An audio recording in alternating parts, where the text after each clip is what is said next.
What is up, guys? Mike Jackson in the house. Up, JT? How are you guys doing? Good. How you doing, man? Amazing.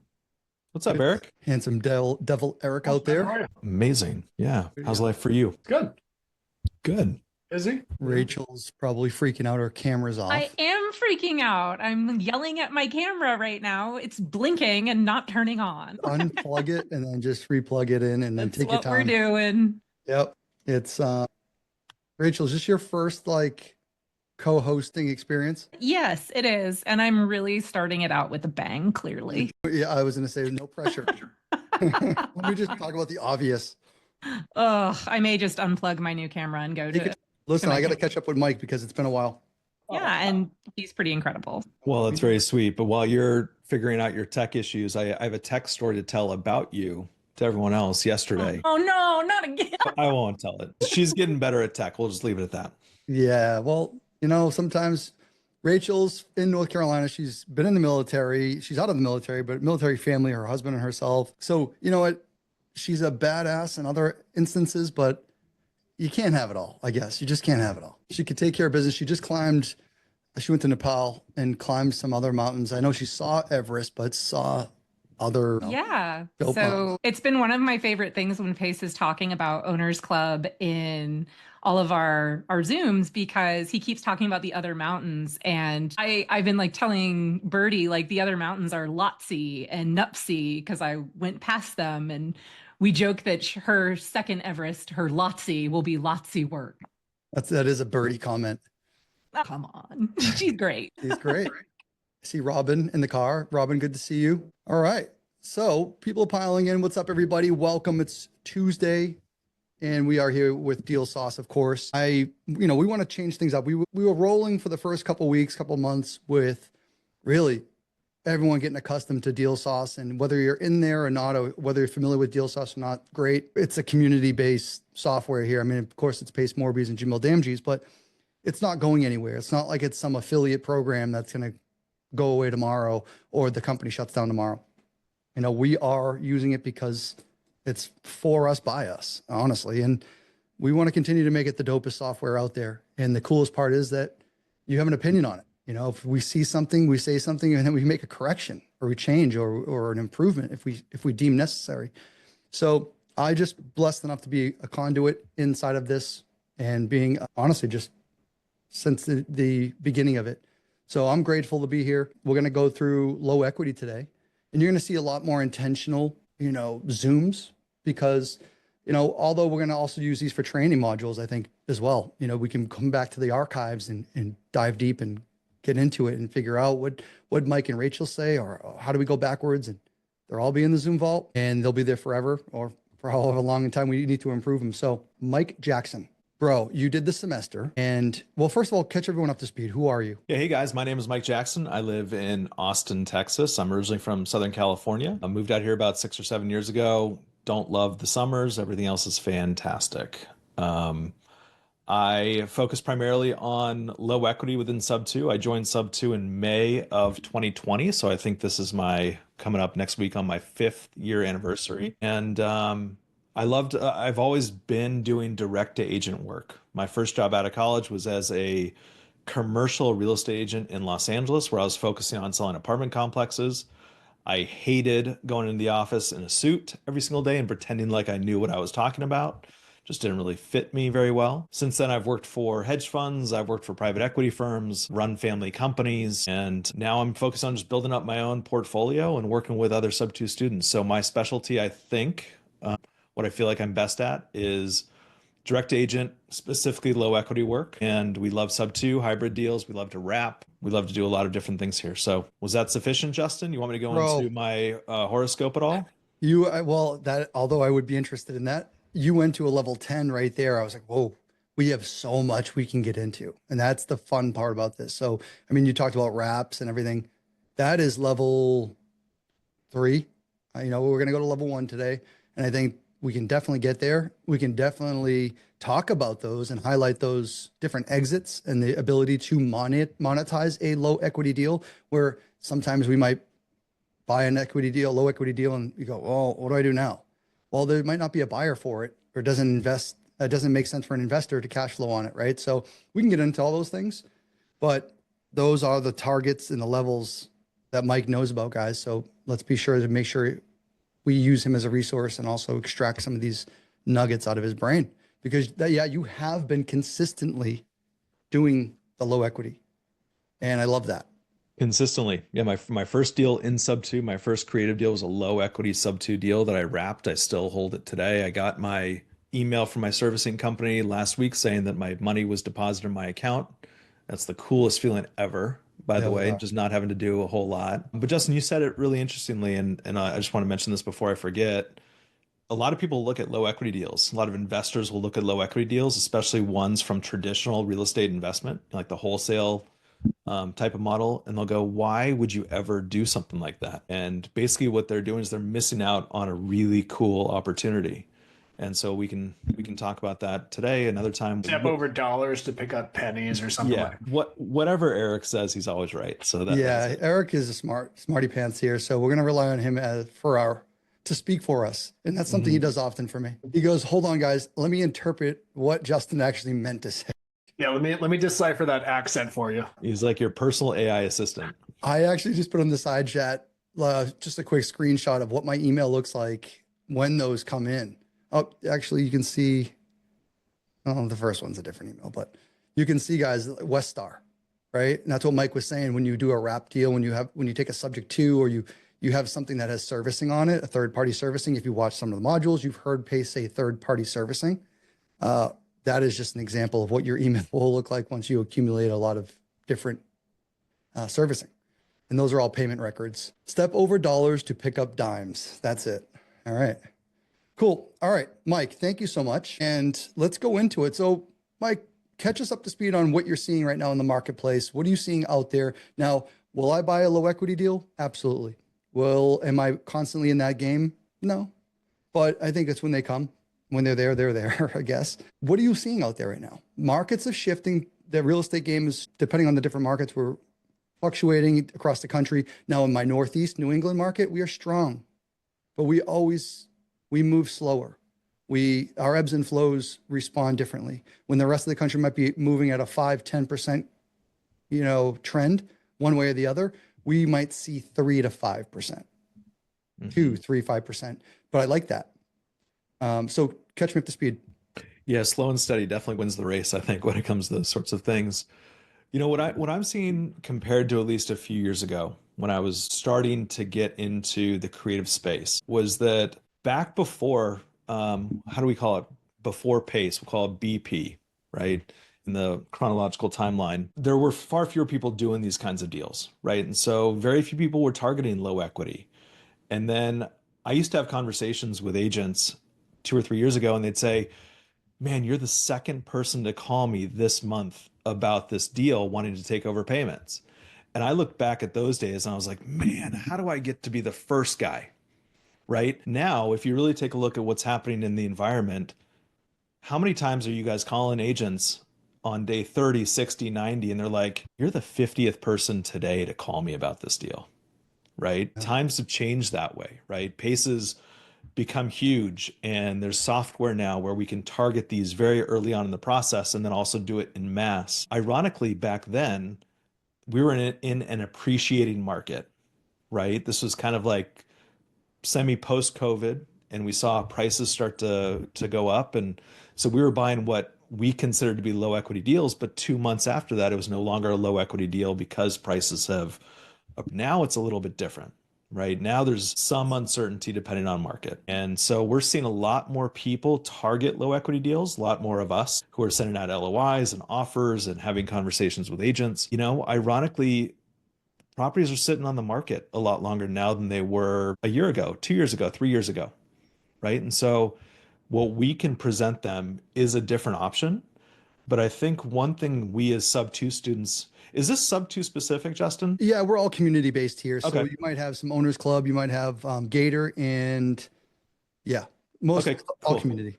Got it. Okay, great. That's really helpful. What I think we have to do a really good job of as PACE community members is find a way to differentiate ourselves from the other people who are watching YouTube videos, from the other people who are just trying to make a buck, right? Not trying to make an actual impact.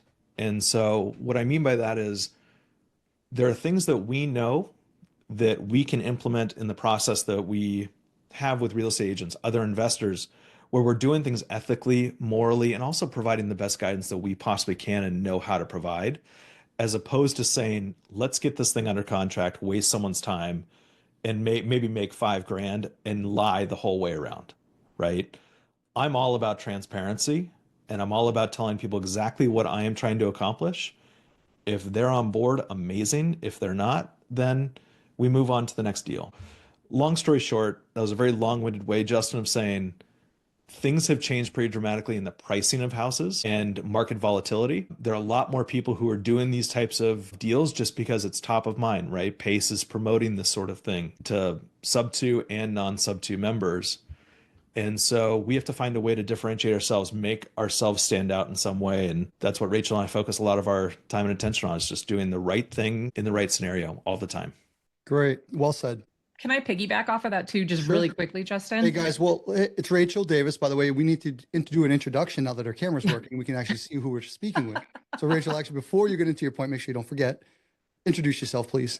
Absolutely. Hey guys, my name is Rachel Davis. I've been in the community since December of last year. I joined Owners Club this year with my husband. I had to do it through him because I couldn't make it to Squat Up this year. I was in Nepal 9 days prior, closing my first deal that I got through Deal Sauce. So when I got back, well, the other funny part of that is you can't get flushing water at that elevation, but you can get Wi-Fi. I got back and have been fortunate enough to start co-piloting with Mike and Dawn on their team, doing exactly what Mike is talking about, learning how to do ethical wholesaling and learning how to talk to agents in a way that gets on their level instead of trying to cram the deal down their throat. It's educating them to see if it works.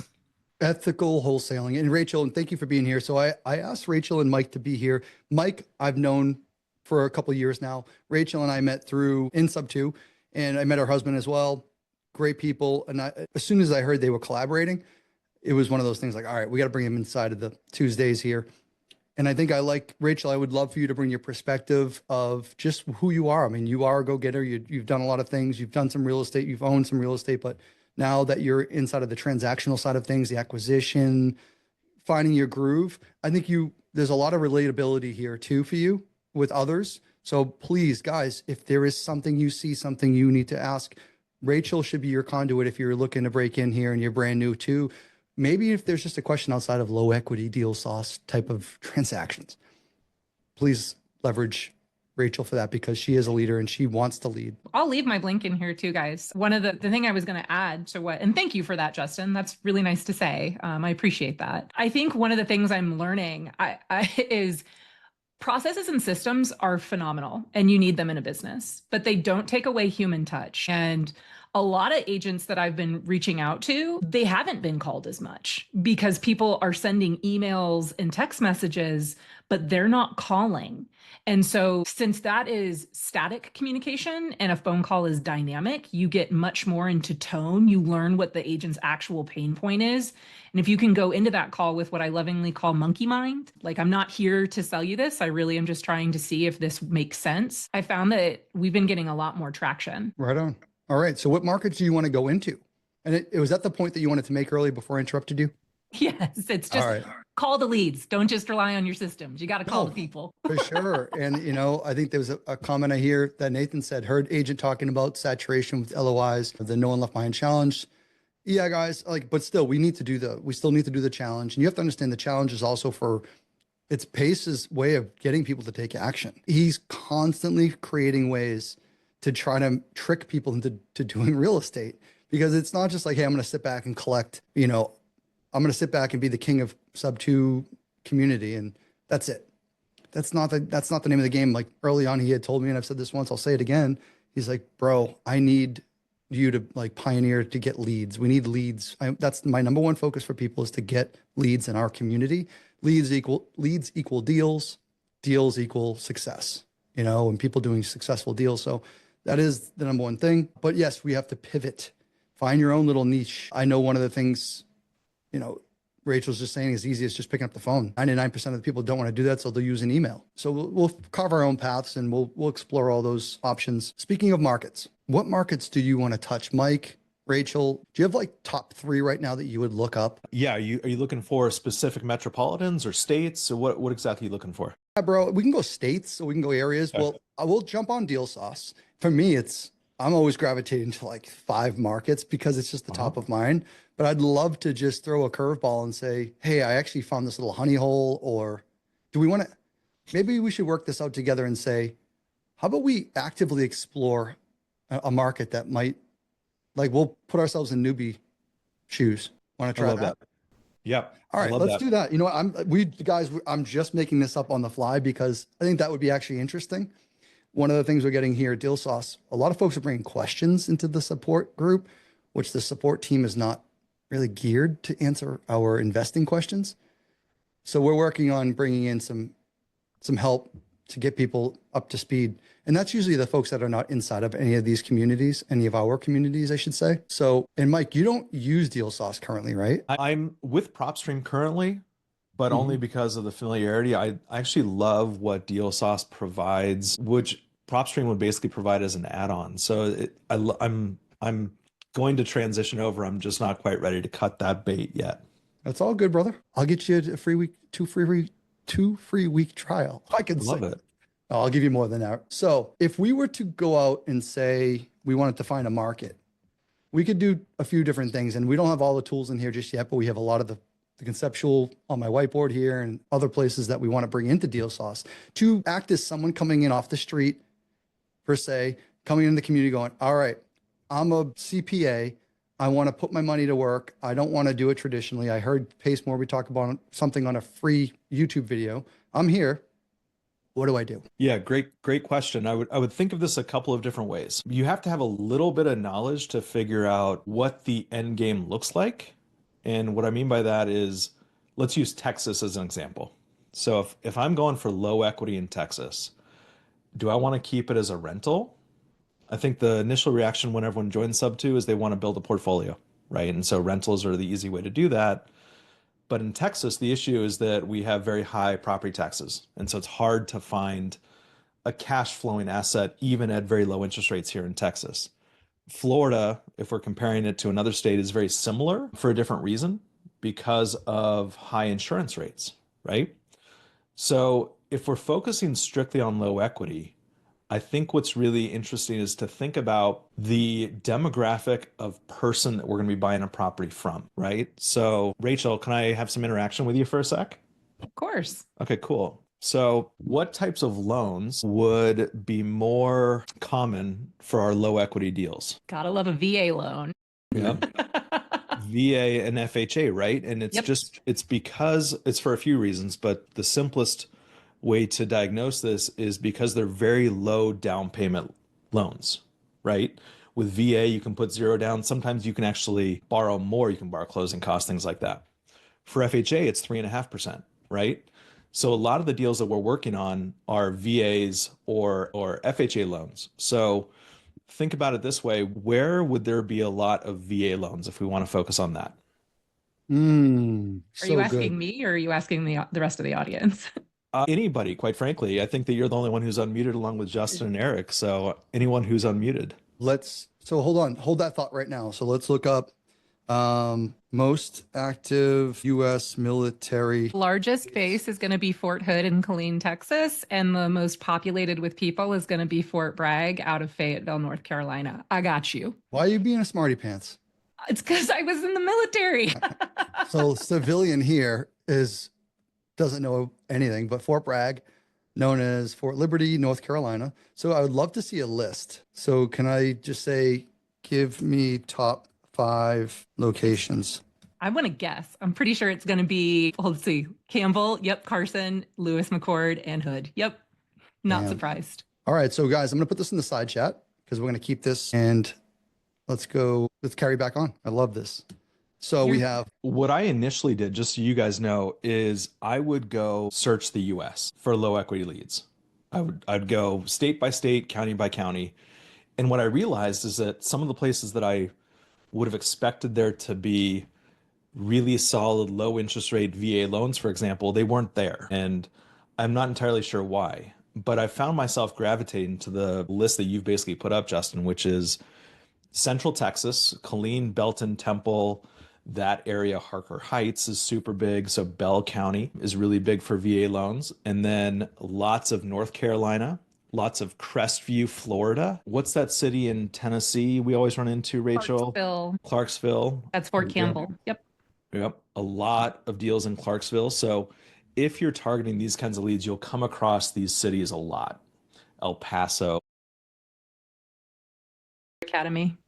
And don't forget the military. I think twice a year, typically, you're going to have a cycle of individuals in these bases at any given point, right? Rachel, forgive me.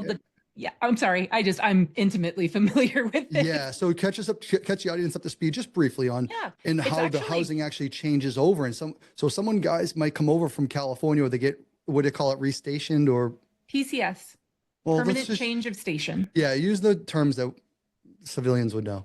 Well, what I think is important is to write these down, because in low equity, you're going to run into a lot of agents with VA loans. And so writing down like PCS and knowing it's a permanent change of station and that they're moving credentials you with the agent that you know about my community. So I would definitely, I mean, for me, it's easier. But yes, PCS season occurs usually in the winter and the summer so that children can stay in school. So they're going to get those orders usually about 2 to 4 months in advance. Okay. So keep going. All right. So, and it happens, cycles through maybe twice a year? Yep. You're going to see people move in December and usually again in the summer, June, July, and August. All right. Let me see. Here's the cool thing about Deal Sauce. And Mike, forgive me if this isn't going to be a comparison so much, but I believe we can only search a few, if not one at a time inside of PropStream. So we can actually stack this up with a few different zip codes and or areas, counties, states. That's a huge advantage, because you're right. PropStream will only allow me to search city, zip codes. It won't even allow me to search state. I know. And that's one of the, as simple as that sounds, for me, I nerd out on that because I like to go fishing like you do. I'm just play in different parks, different ponds, I should say. So let's find, all right. So we had Clarksville. Let's go through a couple other areas, and I can't probably type in military bases, but can we give some? I can give you the cities if it helps you. Give me some cities. Yeah, let's go through that list that we had there. So Fort Bragg. Yep. So you're going to put Fayetteville, North Carolina. Oh yeah, I know this one. I would also suggest, if you're looking at pad split, to put Southern Pines, North Carolina. That's where the special operations community likes to hang out when they're in that course. I would put in Killeen, Texas. Is that Kile? And I would put in Kent, Washington. That's going to cover, or you could put in Bremerton. Do you want Kent or Bremerton? Put Kent. All right. So I think we're going to get maxed out here. Okay. So that's 5. Pretty awesome. Now I actually want to separate myself from this heat map. Let's go back out and see what this market looks like. I don't know if it's going to show all the areas. Search here. All right. We're going to have them though. So we have 240,000. Let's make sure these are registering. Oh yeah, we're bringing up some here. Now we're not going to throw them all over the map, guys, just so you know. And this is when we start to break systems. It's meant to do it, but it's unconventional. All right. Now we're in some military base, some military home backyards, you should say. Are we going active on market, Mike? Yeah. All right. So for someone who's not familiar, and anyone else, please stop me if you have any questions or throw it in the side chat. Everyone's in here. Eric's in there, Rachel, Mike, myself. But, right out of the way of Deal Sauce, you can search the 5 areas. Now, I think we saw something come through in support yesterday, which I was surprised that they said, hey, I'm being limited to the state of Florida and the state of Texas. And I'm like, well, I think you're probably maxing out at like 13 to 15 million records. So, I mean, can you give us we might be at the max for you to search. So guys, just rest assured, we're going to give you a bunch, but you don't need 2 states worth of data. All right. And we're going to hone this in. Low equity. We have a button here, but Mike, I don't know this answer. Do you like to add your own equity component to this? Yeah, I do. So I'll filter them out a little further. How do you justify, or how do you quantify low equity?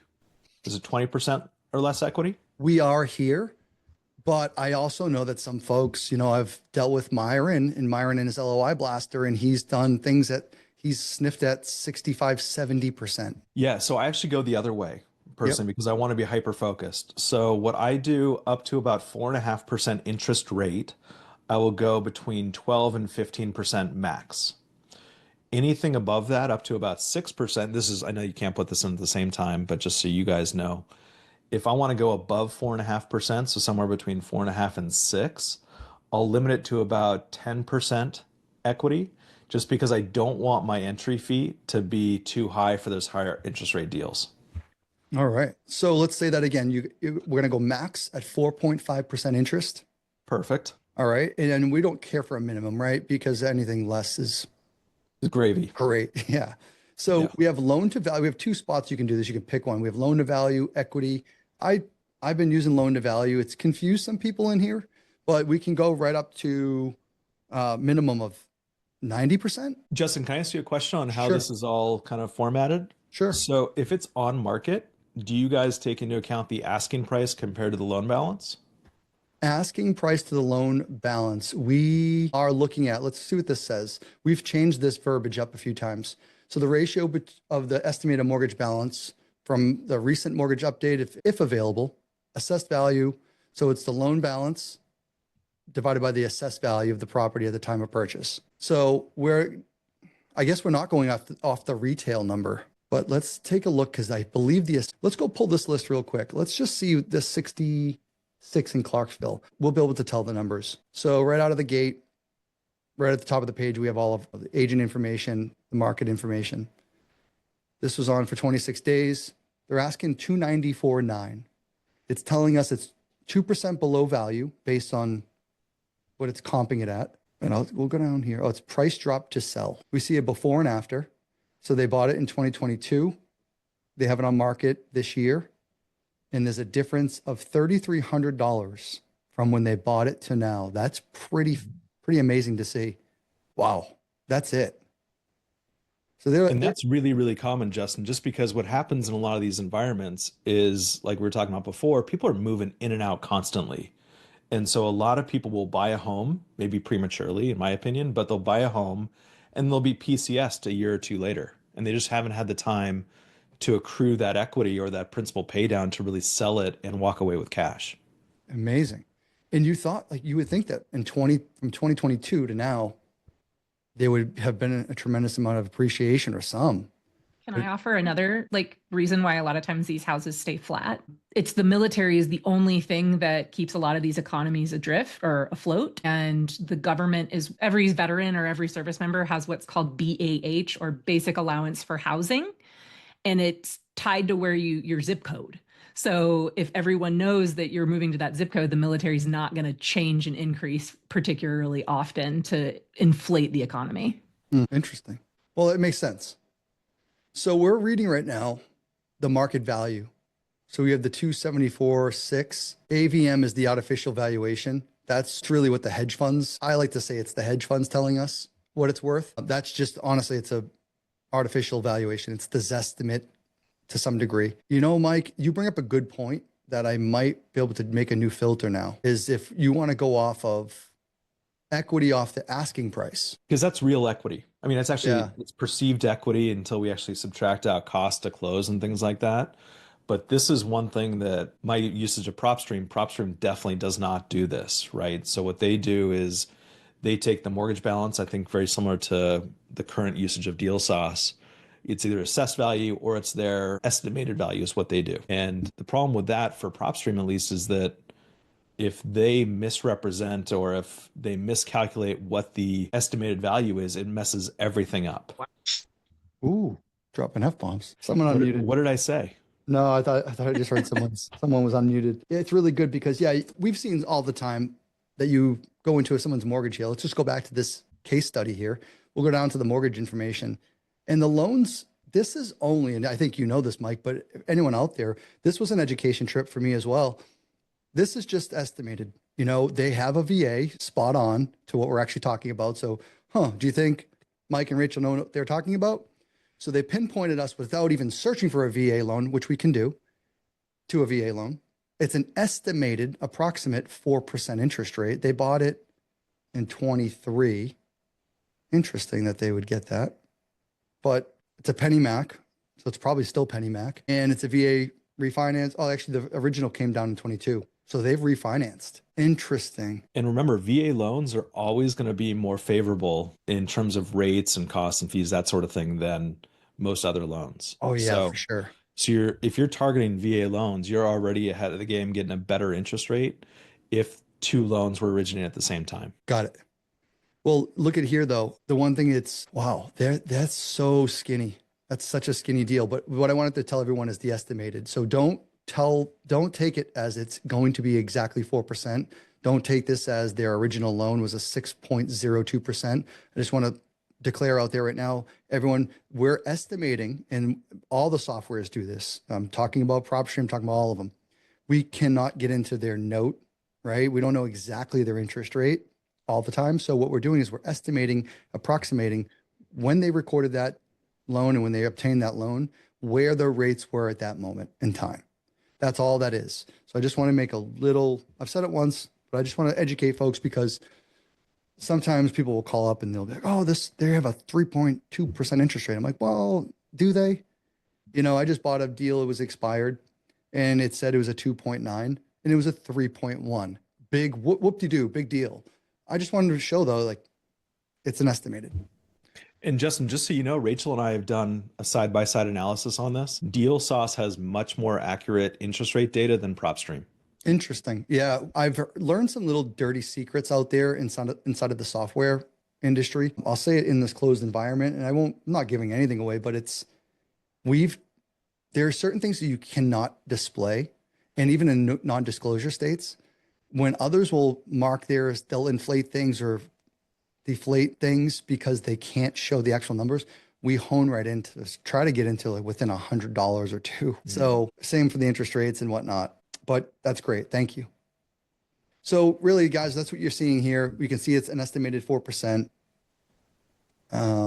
They're selling 294. They took out a loan 2 years ago for 299. They are not making much at all. Oh, they're having to pay at close. Yeah. I don't know what. So, all right, let's go into that real quick, because although we're going to jump forward a little bit, I want to educate folks on what a basic conversation might look like, Mike, where you go, all right, cool, Mike, thank you for that. I have this deal here, but I have this agent here, Cindy, and how is she making money? Am I paying her? What are we doing? Well, you can do it a couple of different ways. In this situation, if we're let's just use some raw numbers for this. I think that the asking price on this is 294, right? Yeah, it was 294. Okay, so 294 asking price, and the mortgage balance. And by the way, the mortgage balances are actually very, very close. So you can really use this data and accurately underwrite it. You're going to want to double check that, of course, with the mortgage statement. But if the mortgage balance is realistically somewhere around 291, put in the chat, guys, how much equity the sellers have. Again, listed at 294. They owe 291. How much equity do the sellers have in this scenario? So let's do this. And yeah, it's a trick question.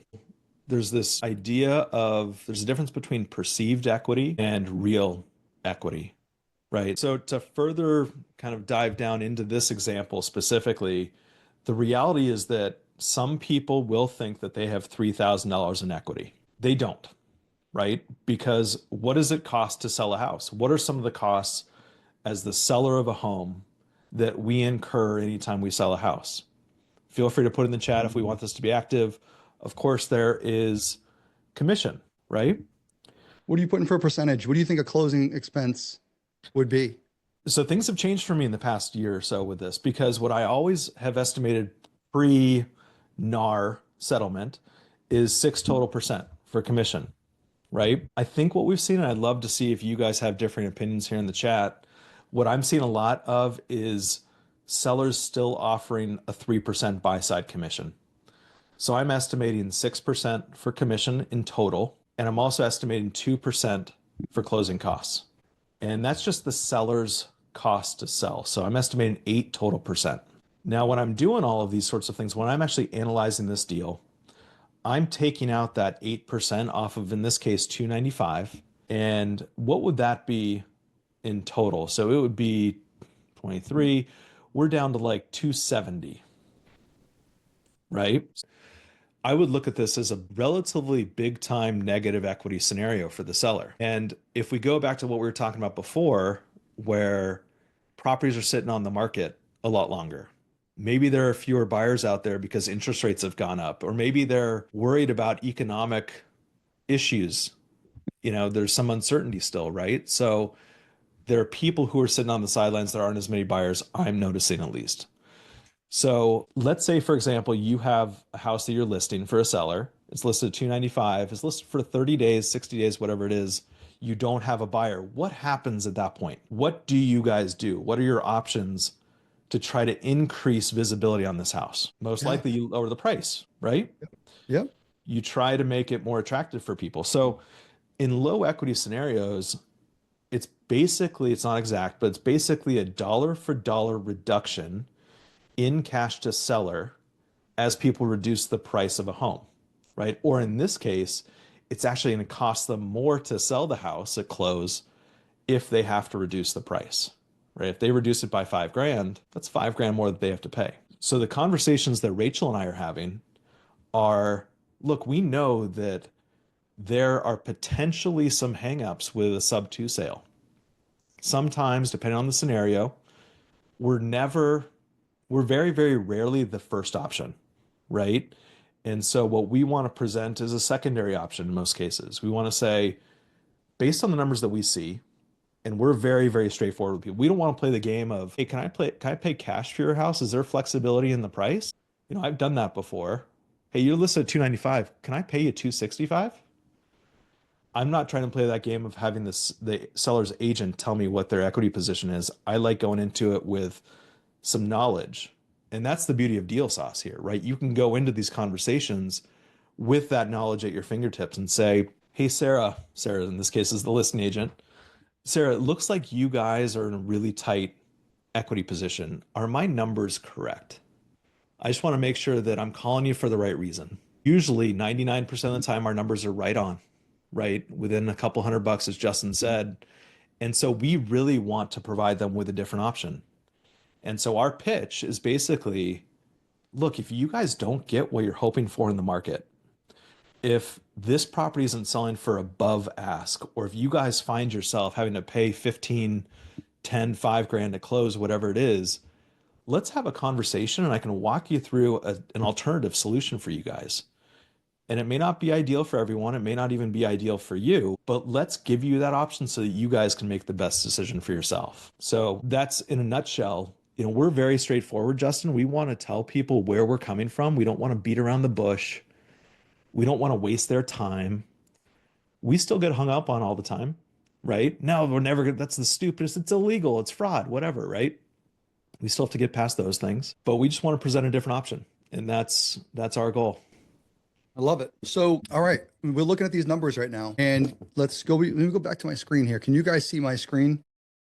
Yes, sir. All right. So, Mike, just to give the audience a reference of what these numbers actually could look like, we have a 295K sale price. All right. We're going to say, well, listen, we can't beat them up. We already saw that they took out the loan for 299 year and a half ago. So Mike said, I typically go with 6% plus a 2% for closing expenses. So I use round numbers most of the time. So for you guys out there, it's 23.6, I think is what it should be. I just put 23 grand. All right. So that would be a normal, expect that's not cash to seller. All right. That is not cash to anyone else but an agent, closing fees, and the things that encompass with that. I removed 3% to say, hey, let's look at the ratio from 23. Like, what does the other different set of numbers look like? I always like to see different numbers. And I said, let's run a 5%. Let's go with that 2% closing with a 3% agent. And maybe the agent even gives a percentage or something to the seller, right? Hypothetically, we're divvying up 5%. Allocating 14.7. That someone's paying that. And Mike, it's most likely going to be the buyer if it makes sense. In a sub-2 transaction, absolutely. And that's where we approach it from, right? As investors, we're coming in to solve a problem. And in this scenario, the seller's negative, right, on their equity. They are going to have to pay. There's an article that came out, I guess a stat that came out maybe last week. They said something like 74% of the US population doesn't have enough money to pay for like a refrigerator if it were to break or something like that. It's a crazy number, right? And a lot of these situations, they don't have that extra 20 grand, for example, to pay. So we're coming in as a problem solver. Yeah, because they would have to have their mortgage at about 280 to break even at a 5%. At 5% sale commission or sale percentage, you would have to their mortgage would have to be at 280 to break even at 295 sale. Yep. Interesting to see these guys, to see those numbers. Yeah, they're not. They're probably at that 295, as we said. So they don't have a mortgage at 280. Someone's coming up with that. So you're solving a problem. Yeah, they owe 291 in this scenario. So they're going to have to come to the table with $11,000, close a transaction. That's in addition to moving expenses, to other issues other expenses that happen when you have to move. So the way that, Justin, you want me to go into kind of how we would structure something like this? Yeah, let's go through it. Do you want me to do the whiteboard to follow along with you, or? It's pretty simple. I mean, yeah, you can absolutely do it. What we want to do is provide them with a little bit of relief, right? So we know that if we're taking option A, which is sell retail at the current asking price, we know that option A is going to cost them money. If we're taking option B, and option B is us coming in and taking over the payments, a lot of people would look at us and say, you're crazy. Why would you take over a $291,000 loan for a house that's only worth $295,000? For us, right, the benefit is interest rate.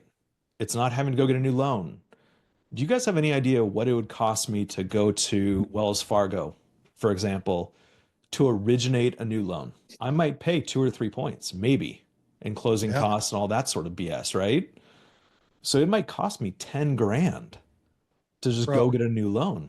A DSCR was quoted to me. I didn't make a story on this. It was $17,000 in points. And I just found Jen Billette got me down. She removed $10,000 in just like shopping around for me. But anyway, that's beside the point. But I went to go refinance a property. It was just the points, just to do the deal. They wanted 17. And that's not beside the point. That's a great example of how expensive it is for us to go get a new loan to just replace another loan that's already in place. So in a scenario like this, what our offer is, which is very different than a retail offer, what we want to do is we want to offer to pay the sell side commission, and we want to offer to pay all of the closing costs. And the reason that we're doing that, the way that we position it, at least, is we want to protect the seller's equity, even if there is none, right? Even if in this scenario, it looks like they're going to have to pay a close, we want them to walk away with a little bit of cash. And there are a bunch of reasons for it. First of all, I'd like to think that we have a heart, and we know that it can be tough sometimes. And we also know too that with the exit strategy, whatever we are implementing, we know that in a perfect world, in most scenarios, we're going to be making money. So why not give them a couple $1,000s? That's the way that I structure every negative equity scenario. I give them $2,000 to $3,000. And so at close, that's their net. They don't have to pay commissions. They don't have to pay closing costs. They would walk away with $2,000 or $3,000. We would take over the loan. We would pay 3% to the sell side agent, and we would pay all of the closing costs, which in Tennessee, somewhere between probably $4,000 and $6,000 we would pay. So very simply, go ahead, Rachel. I was gonna say, the big thing to add with this is when you run into agents that give you the objection of they want this dollar amount, this is a really, really easy way to walk them into there's no way that that happens because math doesn't lie. So I really suggest if you're further down in the process, I've seen Mike do this with agents in the past, like it's incredibly powerful. So go into this knowing what that wiggle room is when you get that objection. Sorry, Mike. Good stuff. Well, Mike, we have a question. We'll go to it 1 second, but do you normally, we've done deals in this scenario where the agent knows it's almost, it's going to expire. They have no other options. They'll sometimes price drop themselves, right? Just to make the deal happen. Mm-hmm. Yeah. And just when I was actually going with the 2% earlier, I was like, that essentially is that where you said, I'm going to offer them 3%, but yeah, you might see where they'll go, hey, I'll just I'll give them 1%, or I'll give them something from my cut. Exactly. Yeah. And Rachel, you brought up a great example there. I know exactly which one you're talking about. In fact, we just got an email from them. There are times when we will allocate a certain dollar amount to the deal, right? Yep. We know that listing agents want their 3%. I'm sorry, agents out there, sometimes you guys can be a little bit challenging and sometimes a little bit looking at the dollar amount that you're earning as opposed to actually helping your client. And so we have a scenario on this deal here in Texas where someone was moving from Taylor, somewhere close to Austin, up to Dallas, and they wanted $15,000 at close, when in reality, as we were running through the numbers just like we just did, it was like -10, you know? And so what we did is we went back and forth a couple of different times. I ended up just sending them an email saying, look, we've allocated 3% commission for you, the agent. We've allocated a few $1,000s for the seller just because we want them to have money to move. That equated to be like $12,000, right? The email that I sent to them was, we've allocated this $12,000. You guys figure out how you guys want to divvy that up. If it makes sense for you guys to split it, cool. But don't leave that up to me. I don't want to determine what the sellers walk away with. That's up to you guys. That was one of our little tricks that we love that too is, yeah, we don't get in the middle between, we don't want to get in the middle between the agents and the homeowners. Here is what we're going to allocate. And guys, listen to that. I strongly advocate for that because it's worked for us too, is just say, this is what I can afford. This is what I can pay. Obviously it's going to resolve the problem, and say, I don't want to get in. I don't want to negotiate with anybody. That's not my job here. Yep. And they hire you guys are working together. Please figure that out. I'm here as take my money. Yeah, exactly. You have the advantage, right? You're coming in with the money. You want to buy the house. You guys figure the rest out. Yep. All right. We have a question and I want to get back into it. Is it Suleiman? Yes. How are you? Fine. About you? Doing awesome. Thanks for being here. All right. I have, this will be my first house to buy anyway. I have a friend of mine. He used to be an agent and he have his own house and he going through difficulties. And his mom is selling the house. And he used to be a veteran, and he's going through a divorce and all this kind of stuff. His house, I looked it up in Deal Sauce. It's retail for $221K. For wholesale, it's $143K. And also on the stability score, it's 500, and for the wholesale, it's 237. Okay. Now, he got a loan. His mom said it's a VA loan, but when I looked it up, it's not a VA, it's a FHA loan. Okay. And it's 3.1%. And it will be due to be over another 20 years, which is good because I'm buying it for my family. How can I approach this deal? If you want, I can give you the address. I was going to say, let's go through the address if you're okay with sharing it. So yeah, that'll be you said there's 20 years on it right now? No, it's 20 years left? It'll be due in 2050. Okay. So Sure. Okay. 25 years. Only 5 years. Paying 5 years. And the loan he have got, it's 129, and it doesn't show the balance on this deal source for how much balance left. But anyway, as you were talking earlier, you guys assume, try to get close to what's there. Okay. Oh, okay. I see it here. The estimated balance left, it's 170. Anyway, when I looked it up on Zillow, it was 200K. Okay. But the deal source, it's 21. Let me give you the address. Yeah, let's go through it real quick.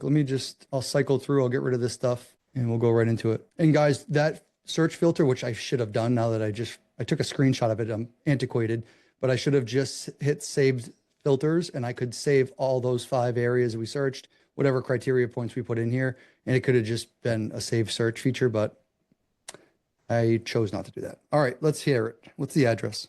It's 2603 Allenby Place.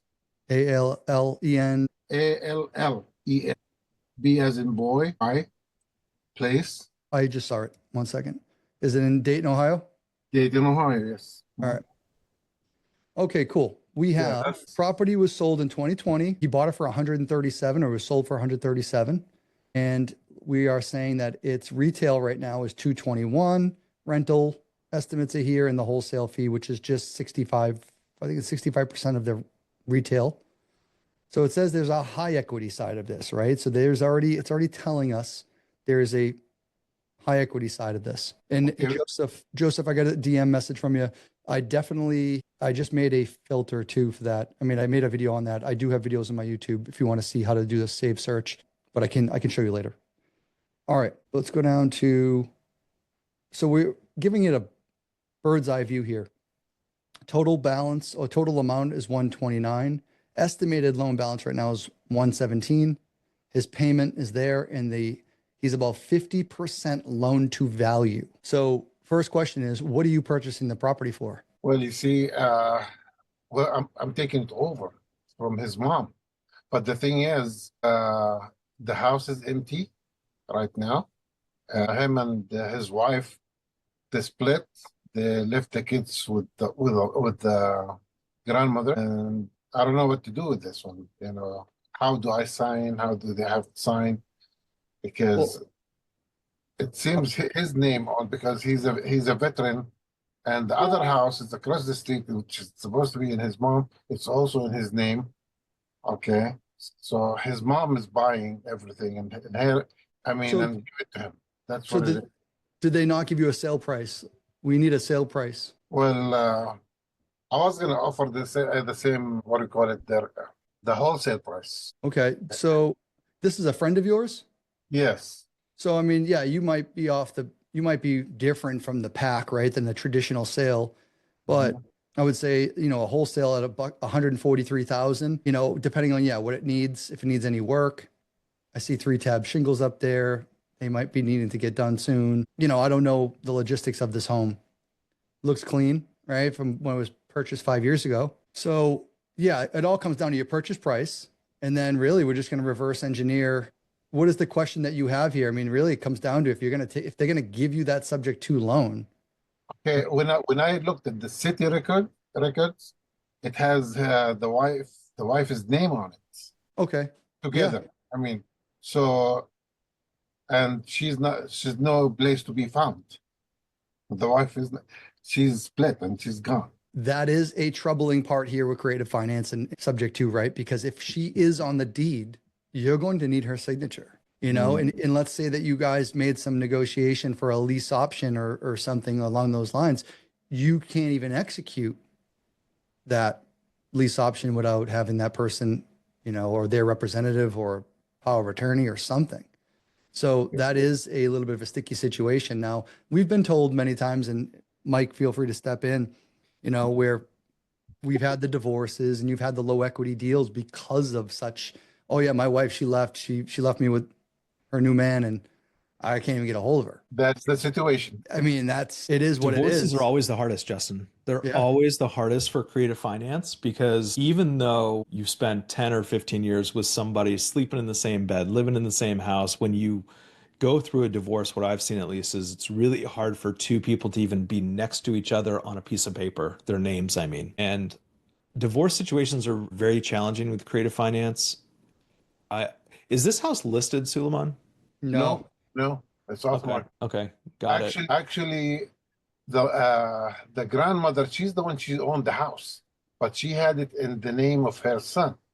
But according to the state of Ohio, it should be even if it's one name on the deed, it'll be a community. What do I call it? A community deed, because she had to sign no matter what. There could someone take the house back? Could they get her to quit claim herself off this property? Like, can the grandmother or the mother, it sounds like that she's probably the matriarch of that family. If she bought the house, let the son and the ex-wife live in it or take it over. Can someone relinquish her from her obligation on that deed is what I'm asking. Do you think that someone could find her? And now here's the other thing. And this is twice it's come up in the last 2 weeks. I had a gentleman up in Maine who's one of my New England friends and collaborators, he had a need for a private investigator. And I just interviewed someone for Pace's Get Creative podcast last week, 2 weeks ago. And this gentleman is in Naples, Florida, and his book of business, it's pretty interesting. It's a cool story. And his book of business is this sort of scenario, death, probate, divorce, where you have to go hire a private investigator to go find that wife. And that might be worth it. I mean, if you're buying it for $143,000 and it's worth 200, I would go pay $2,000. You see, the son, he quit paying, and his kids is with his mom across the street, exactly across the street. Both of them, they're gone, but the grandmother, she talk with her son all the time, and she's paying for the last 2-3 months, paying the mortgage, and she offers to come in and move in. I said, I want to move in unless I'm buying. I don't want to move in because I have where I am at my lease is open and it's half the price. I don't want to go somewhere else and the price is twice as much. And then they said they agree for everything and they want the house back. So what's your advice on this case? Do I should get a long lease and stuff like that, or? Well, no, because if you do a lease option, great. You could move in that house, but here's the thing. What's your protections? You don't want to put any purchase agreement together, a lease option, because you need to make sure that everyone who is authorized to sign can sign. So what you could do is one option is this: hire a title company with the grandmother and explore. Again, whether it costs you a few dollars, it might cost you some money, but at the end of the day, sometimes we have to invest in these things. You can hire a title company and you can actually have them go through the title and see what's going on. Go sit down with the local title company in Dayton, Ohio. I don't know who that is, but I guarantee you there's a bunch of SubTo students that can refer you to someone. Well, I'm looking here for a SubTo student. I'm the only one here in Dayton. I beg to differ. Or if there's somewhere nearby, there's probably a title company that we can get a referral to. And what I would do is I'd reach out to them and say, hey, listen, this woman and I, the grandmother, we're going to try to purchase this property, but I think there's something going on here. I would get a full narrative from the title company on what they would look to execute a purchase. I don't even tell them about SubTo. Don't tell them about any of that. Just say, I'm looking to transfer this property. I'm looking to help them out, but we think that the ex-wife could be involved. Can you tell me everything about this property? You can run a title and then get it from the horse's mouth, because what you don't want to do is going down the road of paperwork, moving, giving money, exchanging. Next thing you know, you have no ability to purchase this asset. You have no legal grounds. The purchase and sale agreement that was signed is not even binding. So I'd hate for you to do those things, because we just went through 2 deals in January. It happens, but the person signing the paperwork didn't even have the authority to sign the paperwork. So that's what I would do. And then I would take it from there and then go assess my situation. I think the deal is probably lucrative enough. There's pain. They don't want to pay for the mortgage. You could step in place and say, yeah, I'll pay for all the mortgage.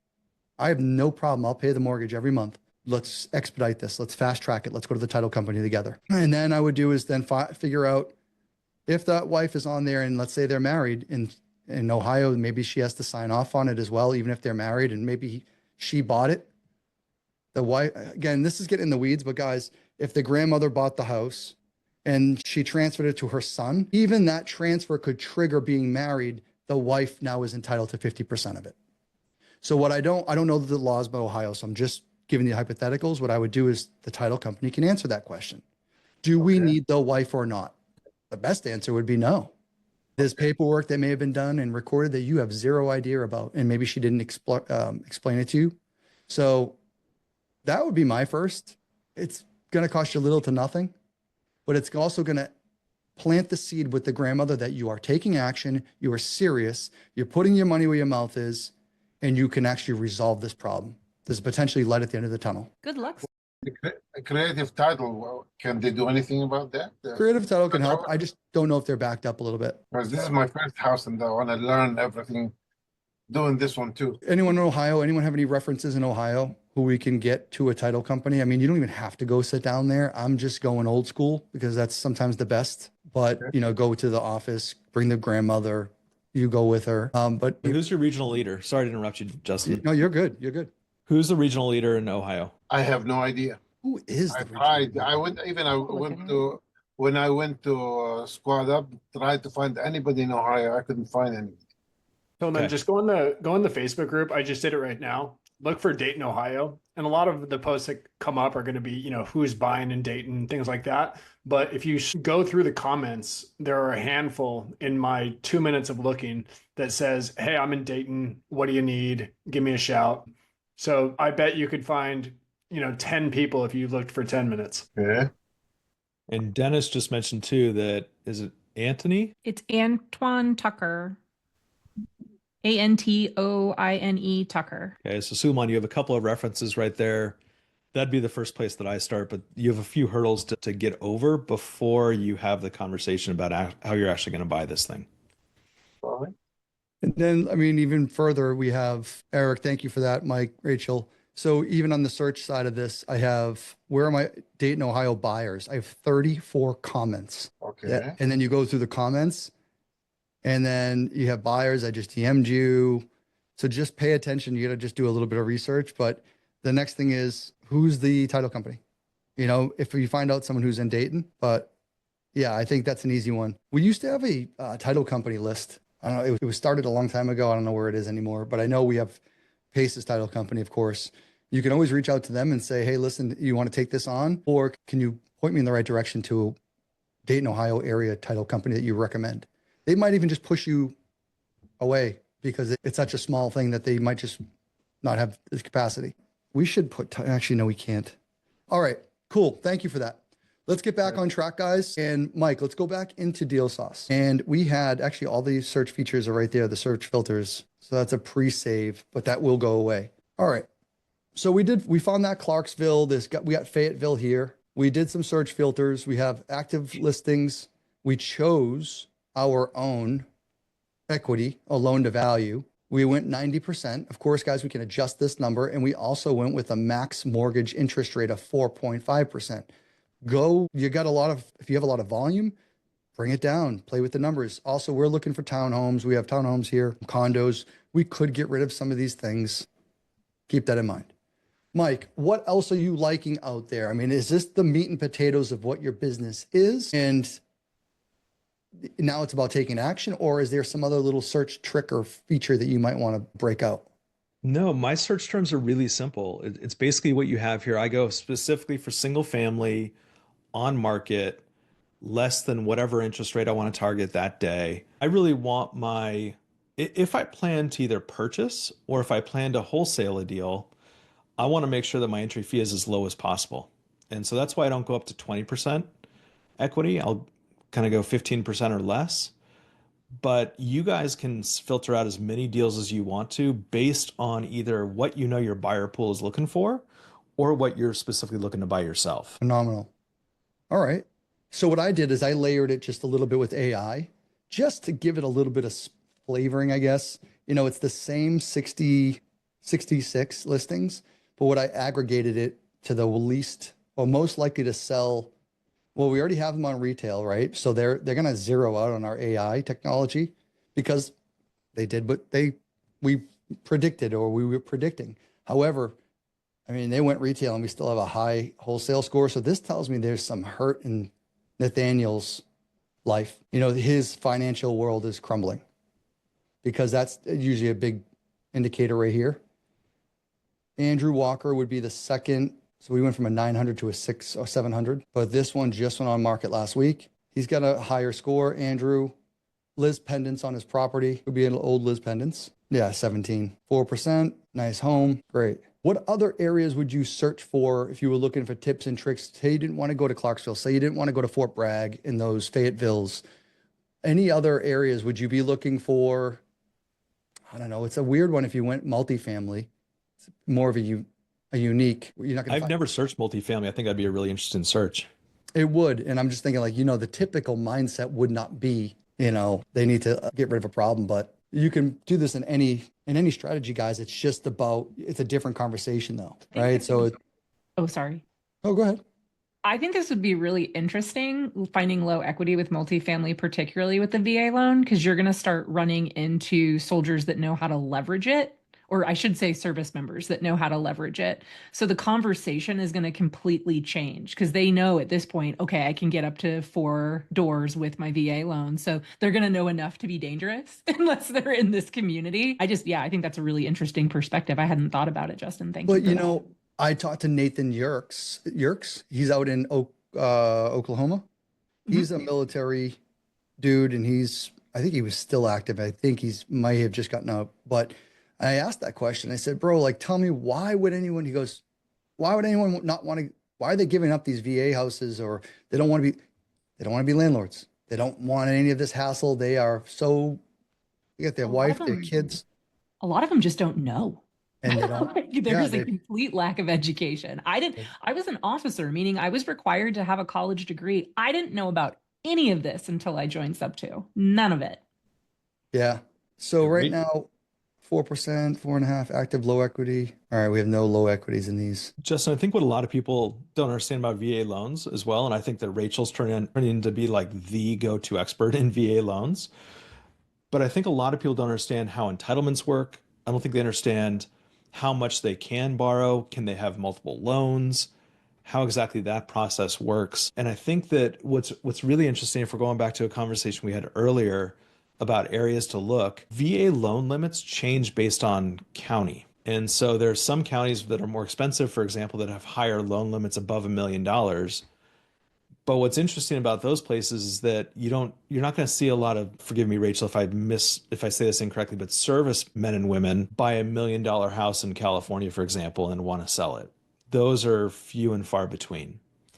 And so a lot of the homes that we're dealing with in the price ranges are lower. They're $400,000 or less. And if they were to sell this on a sub-2 type of deal, typically there's enough room remaining in their entitlement to purchase their next home or even an investment property in the future. It's like we talked about before, it's just our job to educate them on how that possibly could work. And Rachel, if you ever run into issues, guys, like I won't lie, one of my superpowers is I get to say to agents, like, as someone who's purchased homes on the VA loan, like, this is what my experience has been. But if you need something like that, or you need someone to credential you or have a question, like, I said my link in here, send me an email. I'm more than happy to help. Good stuff. So I changed up the search criteria, and I'm wondering why I got more results. So Mike, I just did active single family. It's active again. I did a loan to value. I did a 9. Oh, maybe it's 9%. That's why I want to do 92%. That's why. All right. I forgot another, but I went straight VA loan in general, guys. So, I mean, you could hit FHA, you could hit VA and hone right in. So be prepared. But I always put an asterisk next to this comment is the loan type is sometimes generic as well. It doesn't get it right all the time. I've seen reverse mortgages when they're not reverse mortgages and so on and so forth. So be careful. But if you want to hone in on a quick search, hit your low equity, hit VA. You know you're going to get a veteran most often. All right. We have a question. So can you find a homestead buyer in Oak Park, Illinois? I'm new to the software. I'd love to learn more about it. We can definitely do that. And then there was a question earlier with Miguel, but I'm not sure about equity. If there is low equity, does that make it a good wholesale or a fix and flip? If there is high equity, how would you approach? So high equity equals high dollar amounts left in the asset for the homeowner, theoretic homeowner. So that's the money that they can get in their pocket if they sell. Low equity is they don't have much. It's low. So the equity is for the homeowner, is the leftover from the mortgage balance to the sale price. That's the hypothetical number. All right. So let's go back. Let's just hit this real quick. I did a VA 28. So these are VAs. Again, we already saw some of these properties before. Hey, brother, could I ask a quick question? You have over there active listings, so that doesn't mean that it's on the market. It's just active. It's not like labeled sold, because sometimes I go into the listing and then it says it's sold. Yeah, well, definitely if it's sold recently, and some of the old stuff, like this is 8 days ago, it's been on the market. I would say there could be some stuck data. So depending on how old it is, just be mindful. That's why I go like this sometimes. I'll just hit Google. We have a quick Google button and you can bring up one of these. But we've been working on this as active. And I actually just tested my backyard because this weekend I went through my backyard and I ended up finding about 100 stuck properties, meaning stuck where it was pending or it wasn't reading right. And what we did is we did a quick, yeah, like sometimes you gotta stimulate it. And what we did, and I'll tell you honestly, the nerd reason why behind this, the reason why behind, you might see it in certain markets. Texas might be one, or we were getting old data, Florida. We were going after non-disclosure states. We were actually actively joining brokerages in every state. That's how crazy we were doing this last year in January till about mid-year, where we started to realize, crap, there's so many MLSs and they're taking so long to join. So we ended up having to like streamline it and just find data and find the providers, the people who already did that. So honestly, and so some of the stuff was getting stuck because we were already joined the brokerage and it was our old data mixed with the new data. Long story short, it's too much information for you guys, but I just wanted to give you a reason, like that's so silly of a reason. And that's what it was. Thank you. Hey, Justin, can I ask you a question? So we have 90 plus people in here. Yeah. You know, right now we're looking at low equity deals. I'm curious how many people who are in here are actually calling on these types of opportunities? And if you're not calling, are you emailing? Are you texting? What are you doing to contact these listings? Good question. So we got calling, LOI blaster and calling. Okay, cool. Mike, do you ever mess with expireds? Personally, I have not. Okay. No. I've tried a couple times, maybe just to call an agent and say, hey, you know, are you still in touch with the seller? But look, if you put a gun to my head and said, go call a seller, I might just have you, you know, pull that trigger. I don't feel comfortable calling sellers at all, but agents, I have no problem. Dawn Walker gave me the same explanation like last year. She's like, we don't mess with homeowners. And she's like, we're comfortable with these agents. And I'm like, okay, it's different perspective. I think what's funny for me, if I can't interrupt you, Mike, is that okay? Please. I think what's funny for me is I'm learning, I do really like talking to agents, and I tried door knocking and I tried going direct to seller. I think the only seller I can talk to is probably a veteran in this position, because I understand and can empathize on just such a personal level, but any other seller I don't want to talk to. Love it. All right. So guys, we're going to do, and keep going, Mike, if you want to have any more questions. I'm going to type in something right now. We're going to go a little bit different, but I want to go do market research again. And we're going to get away from the VA. We're going to get away from that area, which obviously is a pivotal, and it's actually the honey hole for that book of business, I would say, right? The low equity because of the things we already explained. So, but I'm typing in, and I'll show you guys in a second, best secondary markets in real estate. And I might even go a little bit deeper. I'll do a little bit more research. 1 second. So I'll do third best market. You know, I think what's really cool about Deal Sauce specifically is you guys really dive deep into the data.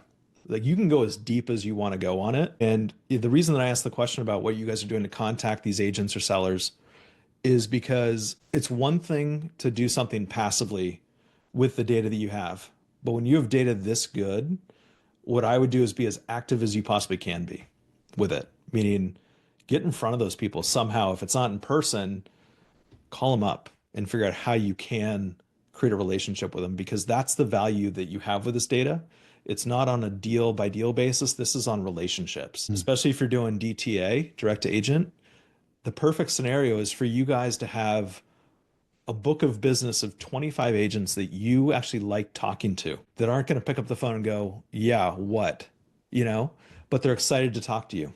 And so that's the whole idea behind all this data, especially the direct agent, is build relationships for that recurring business, create an annuity out of it. And you made me think of something just now.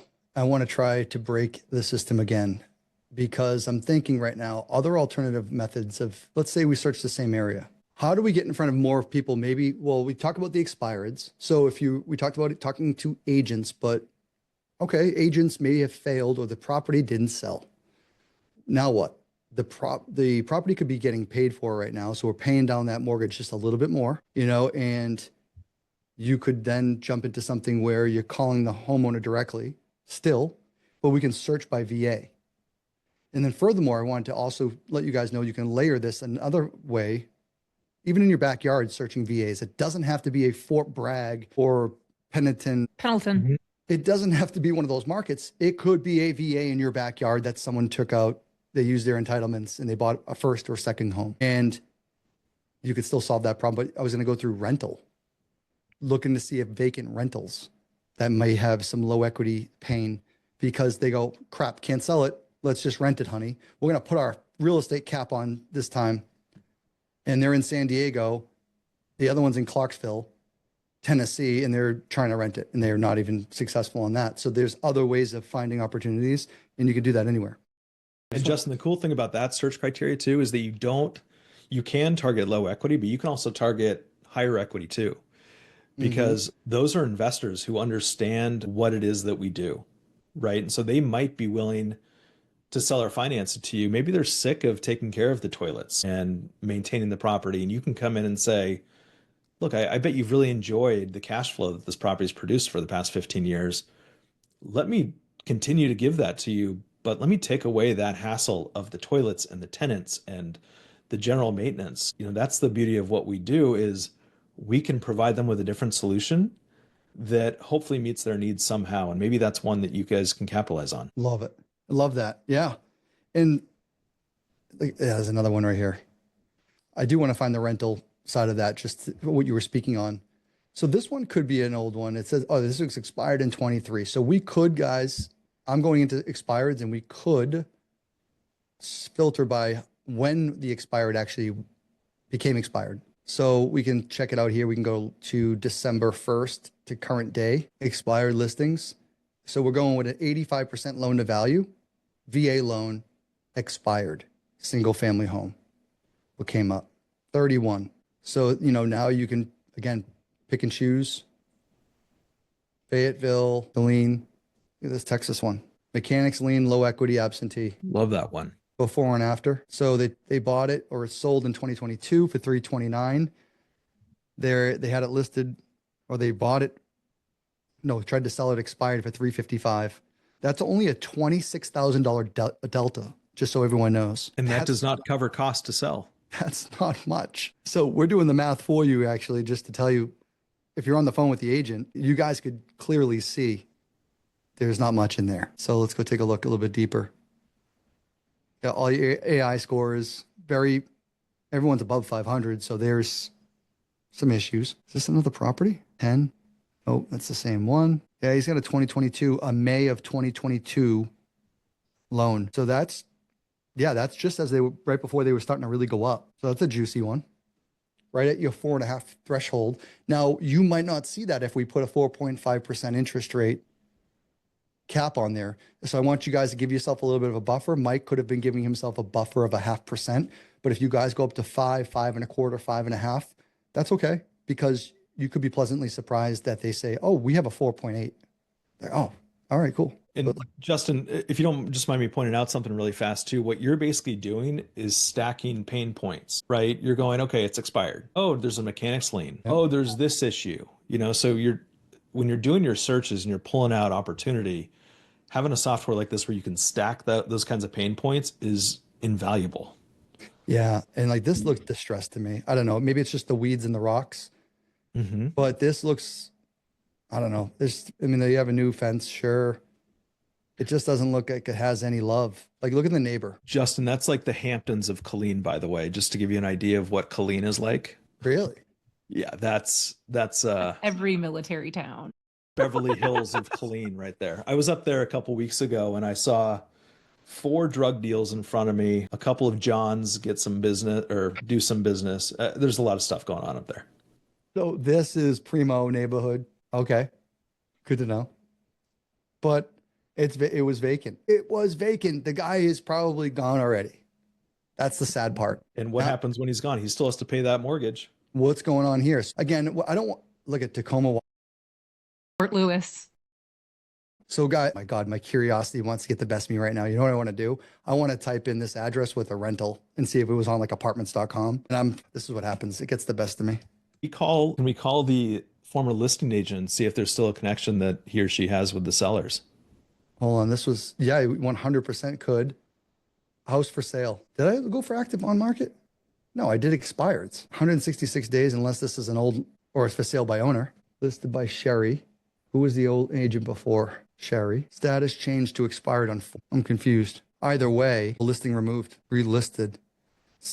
Like, look at the mess. That's a mess right now of what's going on. I so badly want to call this agent.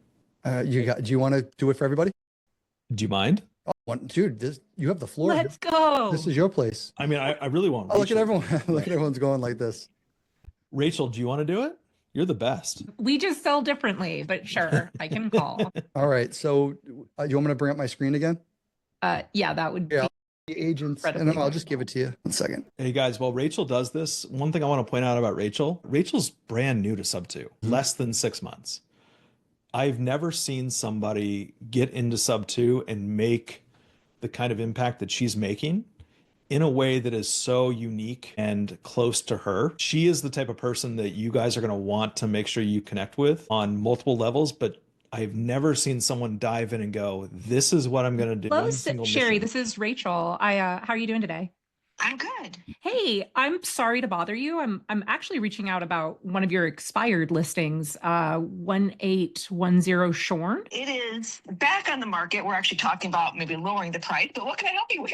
So it's going back on the market? Yeah, it should be expired. I have to look and see if it's showing expired. That is wrong. Okay, well, I'm glad we're having this conversation then. So I think the rental side went expired, but not the sale side. okay, so the owners were trying to rent it. I'm assuming I'm assuming it's military family VA loan that they PCS to Fort Lewis. Yeah. Nope, they PTS'd overseas.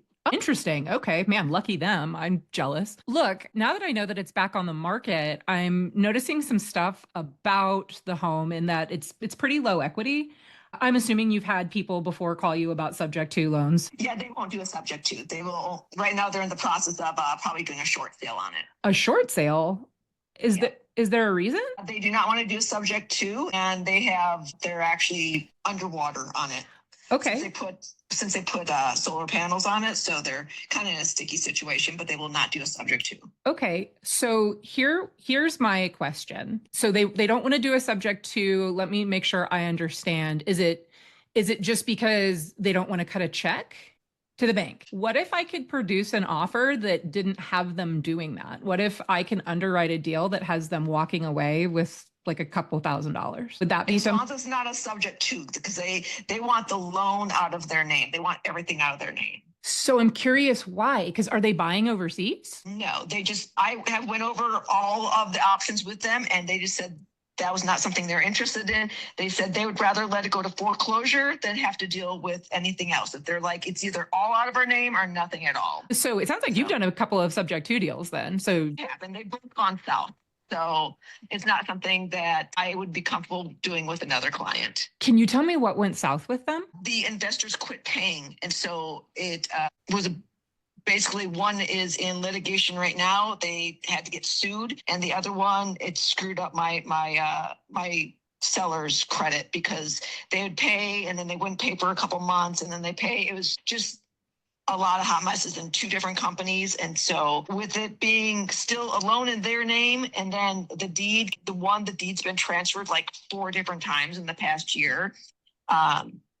It's a big hot mess and it's just not something that we're comfortable with doing. Totally get it. I will tell you, like, what frustrates me for you and your seller, like, I am a veteran. So I've purchased homes on the VA loan. Like, I understand exactly what their pain is right now. And there are a lot of people who do not purchase these homes ethically, truly. Like, they watch a couple YouTube videos and they think they know what they're doing and they don't. My partner and I have been doing this collectively for over 5 years. And one of the things we do is we write in our documents ways to protect your sellers from exactly what happened to them. I am not here to force anything, but if you ever have questions, I'm happy to shoot you an email with our website.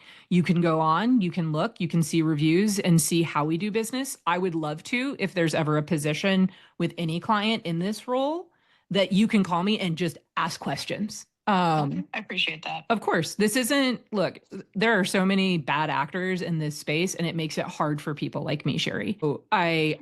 people got, and to be real, this family, they got screwed over when they bought the house. It was during that big boom. So they overpaid for it. And then they got suckered into solar panels, which their agent at the time should have warned them not to do it, knowing they weren't going to be in the house that long. So to be real, this house probably should go to foreclosure, because not only are they underwater, they owe $75,000 for panels. Yeah, The house ain't worth it. oh my gosh. Well, It's out there because we have to for the bank. yeah, So, no, seriously, Sherry, save my phone number in like Rachel buys VA houses in Colleen or whatever. And when you run into situations exactly like what you're talking about, shoot, do it beforehand. Like if you want to reach out to me and my partner, we can set up a meeting with you to let you know exactly when to tag us in.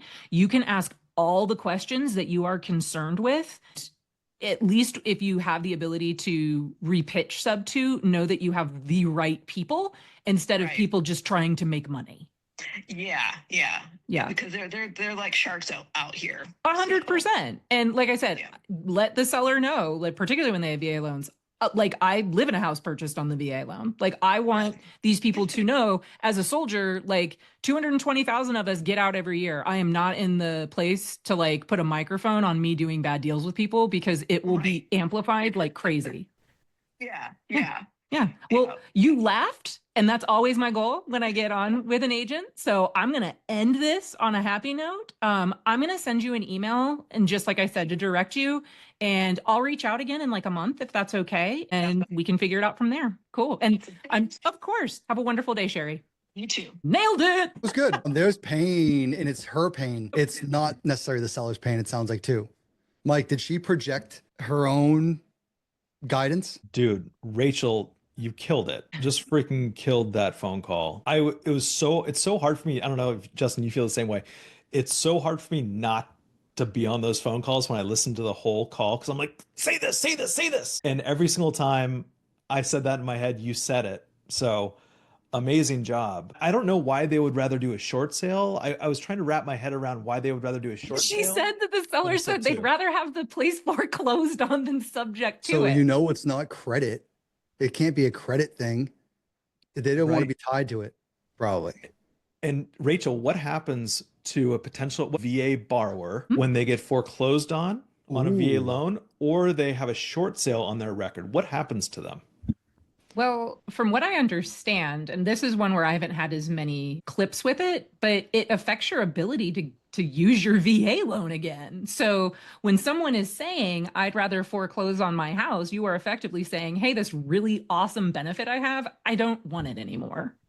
Yep. So guys, one thing that the agent said there that I think everyone kind of picked up on, but I'm going to take a second here to clarify exactly what she was doing. She was putting her own SubTo bias on her sellers, right? She was saying that she's had a bad experience with people, so I will not let my sellers do the same thing. Now, I can guarantee you that if Rachel had a conversation with the sellers personally and just said, look, this is an option for you guys, let me show you how it could work. Again, our job is just to educate and let them make the decision that's best for them, right? But imagine trying to communicate all that through the agent who already has that bias. There's no way that you're going to get that deal done. No way. Yeah, the gatekeeper is real, but I think one of the big components to that is asking a little bit more, right? Well, we already got she volunteered the 70,000 in solar panels, but there are laws now changing, and there's different homestead acts, and I bet you even in the veteran world where some of those things were really predatory, and you can remove them often. I don't know at all, but I do know there is some laws in place because of that. But yeah, I think there's an education piece to this. There was something else I wanted to say. So she predicted or projected her own negative experiences. There's a short sale component to this, which will still negatively affect some of their credit, some of it. Foreclosure potential. There was an overseas. I was like, are they coming back overseas? Because are they coming back overseas and they still going to be active military? What is that going to look like for their housing needs? That's going to mean that they're at least going to be overseas for 5 years. All overseas moves, because they're so expensive, they're going to be there a hot minute. And then there's executory contracts as well, or some other form of contract where they probably don't have any money for it, but they could still potentially control it. And I understand that you said we can structure it in a way, which I liked, that we can protect. But yeah, sometimes the gatekeeper, you can't convince can't convince when they're on a no. What an opportunity right there. You know, you convince that one person Ooh. on the benefits, and she's not only working with this one family, she's probably working with so many families on a recurring basis in this area where people are constantly getting transferred. So if you can get that one turned, I mean, that's, you know, like Mike said, you know, 10 minutes ago, you want that recurring, you know, the recurring clients that you can go back to where they're not going to pick up the phone and be like, what the heck do you want from me? You know, they're going to see your name pop up and, you know, you'll be the go-to person.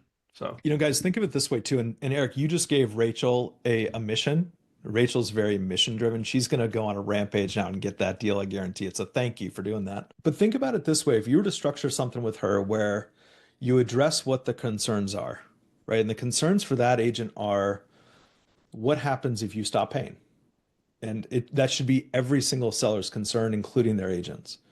Let's say, for example, you structure it a little bit differently to provide them with that a little bit more protection than what everyone else is even willing to consider. And where I'm kind of going with this is, let's say that as the person who is buying it, the seller is going to receive a promissory note and a deed of trust, right? If we're doing this correctly, that's what the seller is going to receive. And so we can dictate what the terms of default mean, right? So for a bank, it might require 3 to 6 months worth of missed payments for someone to start a foreclosure process. For Bank of America or Wells Fargo, we can put 30 days into a seller finance note, which is basically what this is. And for extra protection, maybe what we do, Rachel, if we really wanted that deal, we could say, look, let's escrow 3 months worth of payments that might be able to be drawn down off of by the seller in the case of missed payments so that their credit is not affected. And at that point, you guys can start the foreclosure process. Or we can have a deed in lieu of foreclosure, depending on where you guys are doing this. But there's so many different ways that you can protect people in this that not a lot of people are willing to do. And this goes back to what I talked about before, where as SubTo community, PACE community people, I want everyone to be doing this a whole lot better than everybody else who's outside of our community. And I want to make sure that we're doing everything that we can to protect sellers and their agents. And by doing things like escrowing payments, it just provides them that extra layer of protection that they might need to feel comfortable, but also be very, very logical in the way that we structure these things. So always try to think about these things maybe a little bit outside the box. Love that. Yeah, and I just had one too, guys. It happens. I could not overcome something, but I knew what it was eventually. And this was a subject to, it was 50% equity, 50% seller carry. I was offering, it was expired. It was 380 grand. I was like, hey, let me pay 410. I'll pay for its projected value in a few years. It was all good. And then he's like, oh, I'm having a baby. So I was already going $50,000 down, which is a lot. These numbers are going to be a little bit skewed because it was a lot. It was a different deal, but I wanted it. It was 50,000 down. And then all of a sudden that was not good enough. He didn't want to change the terms completely and act so erratic. So he slowly just started to not like creative finance for some reason, right? He found one thing. He's just like, I don't want to have this come back on me. And all of a sudden it turned out to be, no, he needed more money. He needed all of his equity. So instead of taking 200,000 in equity, I paid him 100. He left $100,000 on the table because he just needed the 100. He needed an injection of capital. So sometimes it's not the confused mind says no, it's things change and you have to find those bunnies. Well, obviously that one's a little bit different, but I just want to let you know, every one of them are different. You got to pay attention. And then, yeah, you might need to work on, what was her name? Cindy? Sherry? Sherry. Got to work on Sherry a little bit, but also maybe some case studies. That'd almost be a project on your own. Like you said, like Eric said, that'd be a cool one to bring over. Yes. I mean, it took 2 bad deals to completely sour her. So the mission is, how many good deals does it take to get her back on track and have this be the go-to? Agents going to court or being named in a lawsuit, bro, that is not good. Like that's one too many. Oh yeah, of course. Like real estate investors say, if you're not in a lawsuit, you're not in real estate. But yeah, for agents, it's a different ball game. So I get it. Really good. Part of it too, for me, asking her, even though I know that deal is still on the table, like I tried to frame it like there is no deal. And I just want her to have a conversation that way. When she gets those leads, she knows that she's safe to bring them. Because even if Mike and I and Dawn aren't buying them, like, we may know the people that they do fit in their buy box. That, again, I remember telling you, Justin, I refused to wholesale. But when I started learning through Mike how to do it ethically, I was like, this is awesome. This solves so many problems. So I love that Deal Sauce allows us to kind of narrow in that stuff, and just really appreciate this. Right on. All right. Good job, guys. That was cool. That was a good little break, but it was also cool to see that. And I actually got some value out of it too, because she said, oh, we changed it to a rental or something, where I'm like, oh, we need to tighten up our data.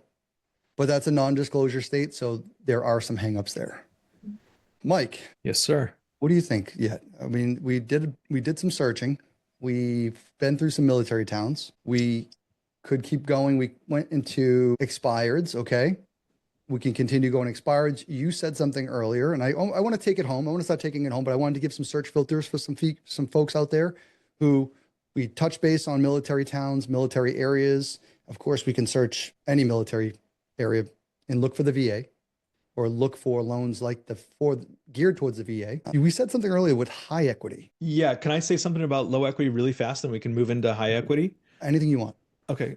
One thing that I'm seeing a lot of these days is opportunity with higher interest rate listings. And, a lot of us will take a look at it and go, I don't want to touch anything above 5%, 4%, whatever.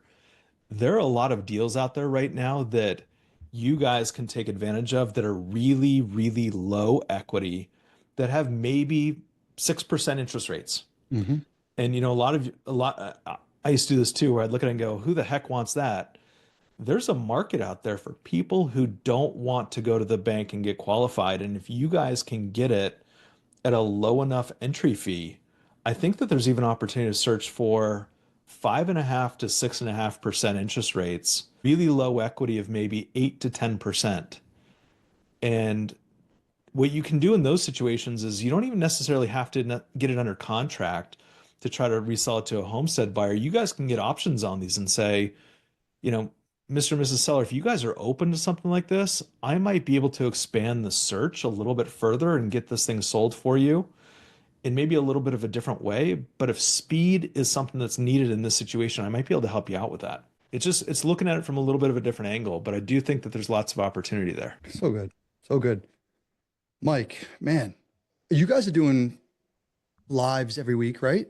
You're doing, what day is that? Don't you do something? Yeah. So Rachel and I are calling every Wednesday. What I used to do is 5 days a week. And I'm happy to go back to this if you guys actually want to make the calls with me. I just found that people were dropping off. I would make calls for 2 hours a day on low equity leads.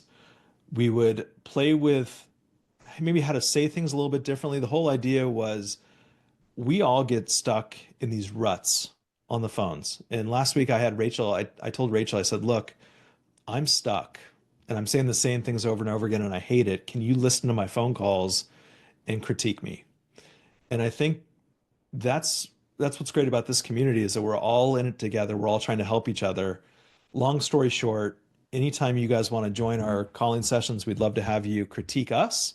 We'd love to have you guys come on and we can give you guys some feedback as well to help make our calls better. So good. How would they be able to do that? Can we put some stuff in the side chat? And we're not leaving right this second, guys, but you guys can get that ready, gear that up. And I want to make sure that you guys want to reach out to Mike and Rachel. Yeah, give me a sec. I'll add a link in the chat here. Absolutely. And while I'm doing this, guys, I'm just creating some other filters here. I'm mixing it around. So what I just did, I kept that same 5 markets. Again, do whatever you want. We can actually draw our own areas, but multifamily VA loans, equity of 50%. And we have 100 and some odd, 188 that came up. And then I'm just going to, I can play around with wholesale and some of these AI scores, but right away we can get in there. Multifamily. Have you seen that hedge fund that's buying SubTo deals? And they're buying them they're giving equity, like they're giving future appreciation to the sellers. Really? That was sort of like I was going to do in that one deal with that gentleman. I was buying it in like a 3-year forecast. Yeah. Really? What this hedge fund will do, and they're looking for bigger spreads. So this is actually a really good example for maybe the 20 to 40% equity positions. Mm-hmm. they're looking for really low fixed rate loans to sub-2, but then they'll give, I think it's 33% of future appreciation to the seller. Wow. So it's just something else that you guys might be able to offer people that, it's an option that not a lot of people have access to. That's great. And that honestly, one of our criteria points right now is to put a hedge fund buy box search filter on here. Mm-hmm. And what I need though, because there are some that are so unique. So right now, I'll just tell you guys the latest is, I even know that, Mike, have you ever seen a hedge funds buy box where it's like no in-ground pools, no double line solid roads? So meaning like no major roads. Mm-hmm. It can't be on or it can't be abutting. So there are certain criteria points where I actually now need to go find the data for that to complement it, then be able to search it. But bro, that's going back into the days, the heydays, I called them, of wholesaling. When you would sell anything to a hedge fund, they'd be like, yep, we'll buy it. If it's this box, we're in. And people were making dynamite deals. And then think about that. If you are the conduit for a hedge fund representative, if you have that relationship, you now can JV with a bunch of people because you go, hey, come bring all these deals to me. I have the buyer. You need me. And now there's a synergy there. It's the keys to the castle. That's exactly right. And those keys, sometimes you can't duplicate them. Nope. Yeah. Because they're relationships. That's what they are.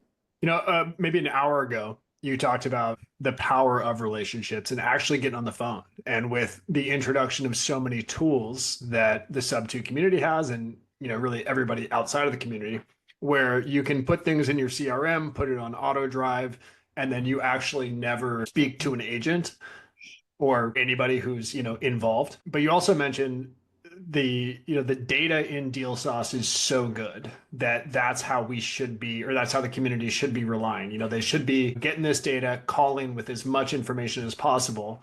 I know you still utilize your CRM, but what is your cadence like when you're using PropStream, or if you switch over to Deal Sauce with this type of data? Would it be a text message followed up with a phone call? Are you calling first? Like, what's your ideal scenario? Yeah, great question, Eric. There's some strategy behind this, right? So if you have a CRM, for example, and you're using a Twilio phone number, maybe you're not calling from your cell phone, there are actually some advantages to texting first, right? Have you guys ever been on your phones and so you get a phone call and it says like maybe Eric Irvine, right? And that's just because you sent them a text beforehand. Sometimes we'll do that. Our way that we target leads is a little bit different because I think a lot of people are going after aged data, right? 60 days on market, 90 days on market. Our philosophy is a little bit different because we want to make sure that we build relationships with agents and we're there for the course of the listing period, right? We know that we're not going to get a deal in the first 30 days. We just know that. We're okay with that. But what we do is we want to position ourselves as exactly what Rachel said before, which is, look, if you're not going to do a deal with us, feel free to use us as a resource because we really value the integrity of the subject to transaction. We want to make sure that if you guys go that route, that it's done correctly, ethically, morally, all of those sorts of things. We want to make sure that we stay in front of people. And so the way that we look at things is on day 30 of a listing period, for example, it's likely that if the property is still on the market, that they're considering a price reduction. Right? So we want to hit them around that 30-day period with a phone call. We're supplementing our phone calls with text messages. Hey, how you doing? How's the listing going? You had an open house last weekend. Any offers from the open house? But all of our major communication is done through phone. Yeah. And it's just because, look, I'm probably the oldest person here. I'm old. It's crazy to say that because I still feel like I'm going to the bars in college. Times have changed and it's easy for us to go the texting route. It's easier for us to go the automation route. And there definitely has a time and a place for that, but nothing replaces, and I don't think it ever will, a real person having a real conversation with somebody else who is trying to solve a problem. So I would encourage everyone to get on the phone. Yeah, I mean, that's good to hear because I don't call agents, I don't call sellers. I spend a lot of my time in Deal Sauce looking for lending opportunities.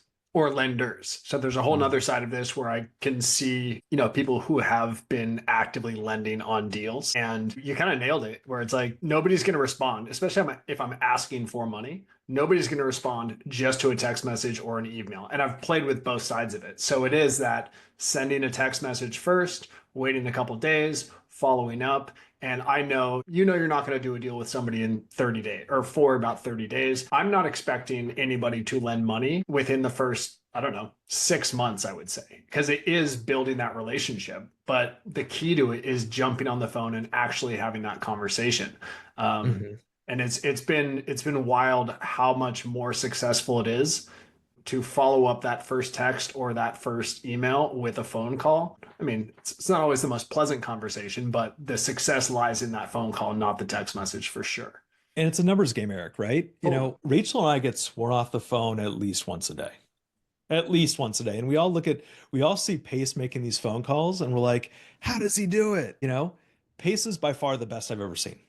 By far. Like, he's incredible. I learn from him every single time I listen to a phone call. And at the same time, those calls are just a little bit different because we're all on the front lines trying to initiate a conversation, right? We're not doing the warm transfer, Eric. Wouldn't it be cool to have a warm transfer calendar set up where you have 20 warm transfers every single day?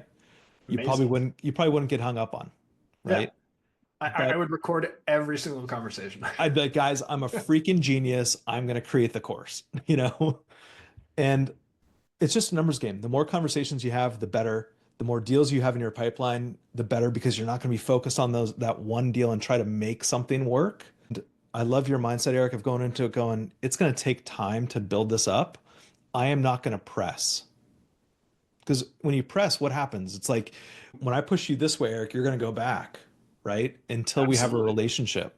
Yeah. I mean, I'm not going to give money to the first person that calls me on the phone. Like, there's no. Come on. Unless it's Tuminowski. Then we're good. Then yeah. Real quick, when you search, do you search low equity pre-foreclosure? That's right, you're not doing deal sauce, but do you search low equity pre-foreclosures when you're making those phone calls 5 days a week? So I don't do any foreclosure stuff. I don't search for it. So of course I'll come across it. I'll call agents who are representing a seller who is in a pre-foreclosure situation, but I don't target that. So I only go after low equity on market. We target about 20% of the US right now. And I would say that the 20% of the US that we are targeting probably accounts for maybe 60 to 70% of the total low equity deals that we're targeting or that are available in the market. Got it. Okay. Good question. So I just had a good idea. Well, hey, Mike, so it's getting in the weeds, but I always have to do this as far as searching for opportunities. So I'm trying to bring a provider in. I'm trying to bring someone in that actually has late mortgage data, meaning it's not notice of default. 2 questions. How often are you finding people behind on their mortgage? All right. Not pre-foreclosure, but they're just late. And then they haven't hit that notice of default yet. And secondly, I was thinking, I have this data that we're going to try to bring in here. It's across the country, all 50 states. And it's people that are 30, 60, 90, 120 days late.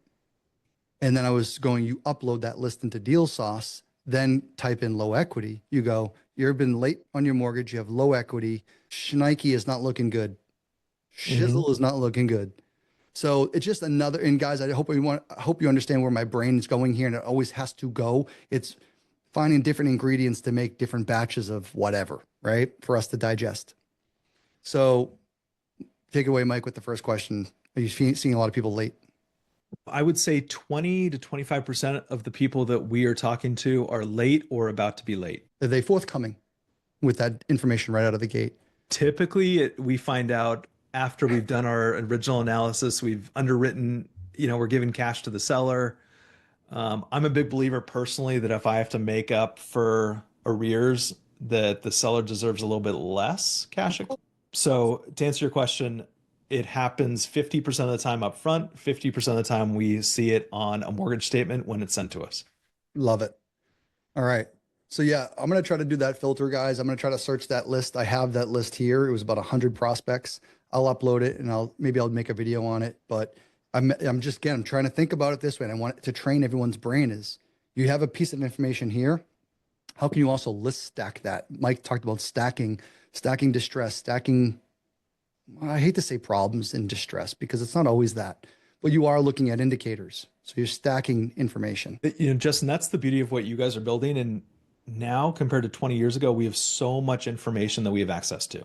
So So how much. can we use that to our advantage to stack those data points, whether they're distress or not? But all that we're trying to do is get ahead of, I mean, look, plain and simple, we're trying to get ahead of everyone else, right? And that's Yeah. the beauty of a deal sauce is you guys are paying $100 a month to access data that gets you ahead of people who are not willing to do the same kind of investment in software that you are. Well, but it's not the easy button. I just want to make sure that everyone understands No. that too. And you can help me relay that message is that, guys, you have to do what Mike said earlier.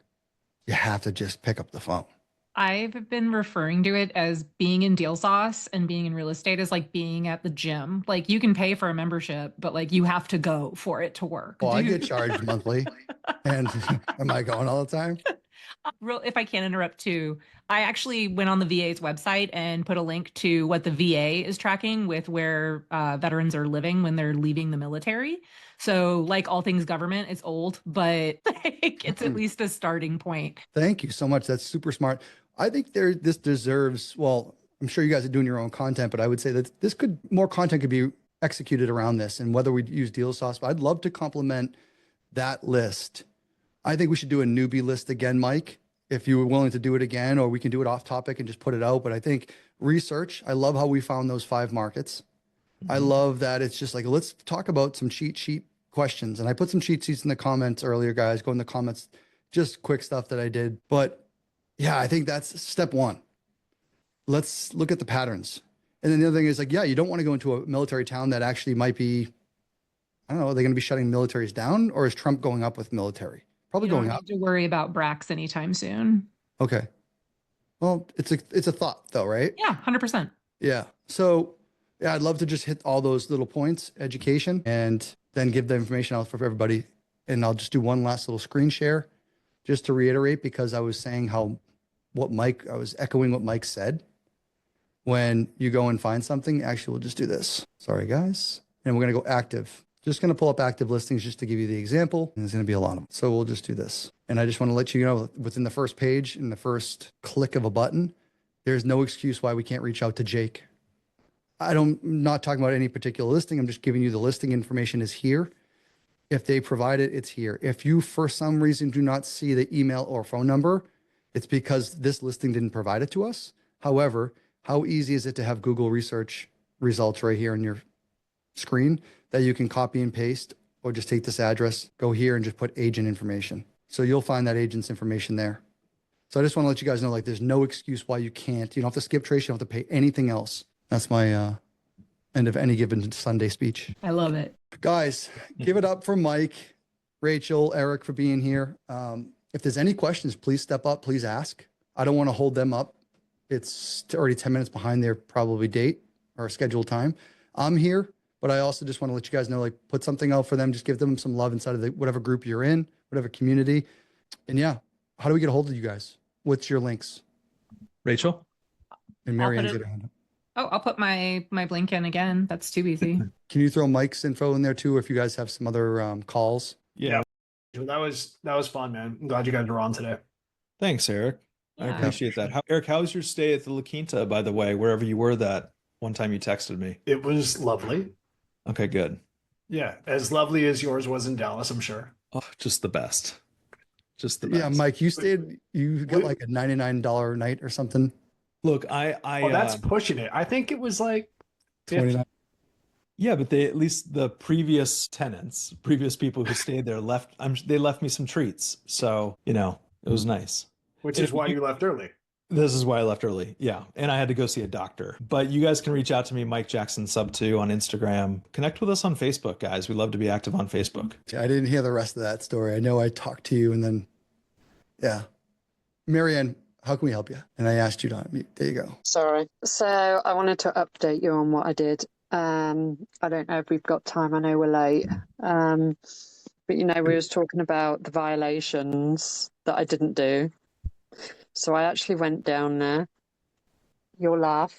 I went down there and I actually Googled it, and it was supposed to be closed on Friday.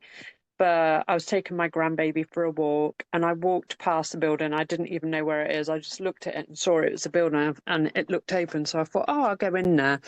Spoke to the front desk woman and asked for the violations list. And she goes, oh, we can't do that. We can't give you that. It's confidential. I'm like, oh, okay then. Walked out. Was like halfway down the street and I thought, wait a minute. Let me Google this. And Google said, in California, I've got access to that information. They may be able to, redact complainants' information, but so I went back and I says, Google says I'm entitled to that information, and she says, okay, then go upstairs. There's an office upstairs. They'll help you upstairs. So I went upstairs, spoke to the woman. She looked all confused. But she filled out a form for me. She asked me how far back to look, and I didn't know what to say, so I just said 12 months. I don't know what a good time frame is, but apparently I have to wait for it to process like a month. And I'm thinking, well, considering I can't look at a book like you can, should I be filling out another form and asking to go further back, or is 12 months a good time? This is so good. I predicted a little bit of that. Well, the hostility that you might receive. Mike and Rachel, what Marianne's catching us up to speed is she's in California. And so she's been trying to take some action. She has her grandbabies and she's here, she's showing up, she's doing the things, but she just needs a little bit of a push, right? So we've been pushing her, we've been following her track. Well, hey, first of all, Marianne, I'm very proud of you and thank you for taking the action. Thanks for raising your hand. Thanks for being vulnerable. Thanks for sharing that with everybody. First of all, that's really, because it's scary sometimes. It was scary. Second, I love that you went back. That is the thing that that's the difference between you and a deal. It's the funniest thing. Now, you didn't get a deal right now, but that list could produce the deal and you're going to reflect. I do this all the time. I go back and people, even like my wife's like, what? How far are you going back on all this? You unwind and unpackage this whole life sequence. And I'm like, well, do you see where it started? It started with this decision that I made. And then I met Mike, and then I met Rachel, and then I met Eric, and then we're here. And I look at those things, and you can look at it that as you could have kept going down the sidewalk and took that answer. You let someone else dictate. Yeah, I almost did. When she says, no, that's confidential, and people were there like listening, and I was so embarrassed. I ran out of there so quickly. And then as I was down the street, I was like, you know what? Let me Google this. Because I'm old. I forget about Google sometimes. It takes me a while to remember that Google's there to answer all of my questions. Yeah. So when I Googled it and I thought, you know what, I'm going to go back. Same people are in there watching me saying, well, actually, I'm making myself, just in case she's got another rebuttal, I'm like, well, Google says this, and, she, I was so scared that she was saying, well, blah, blah, blah. And then I'd have to run out again. No. So, all right. So the next phase is, what we were telling her to go after, Mike, was the violations list. So I just said, know your backyard. You always got to know your backyard.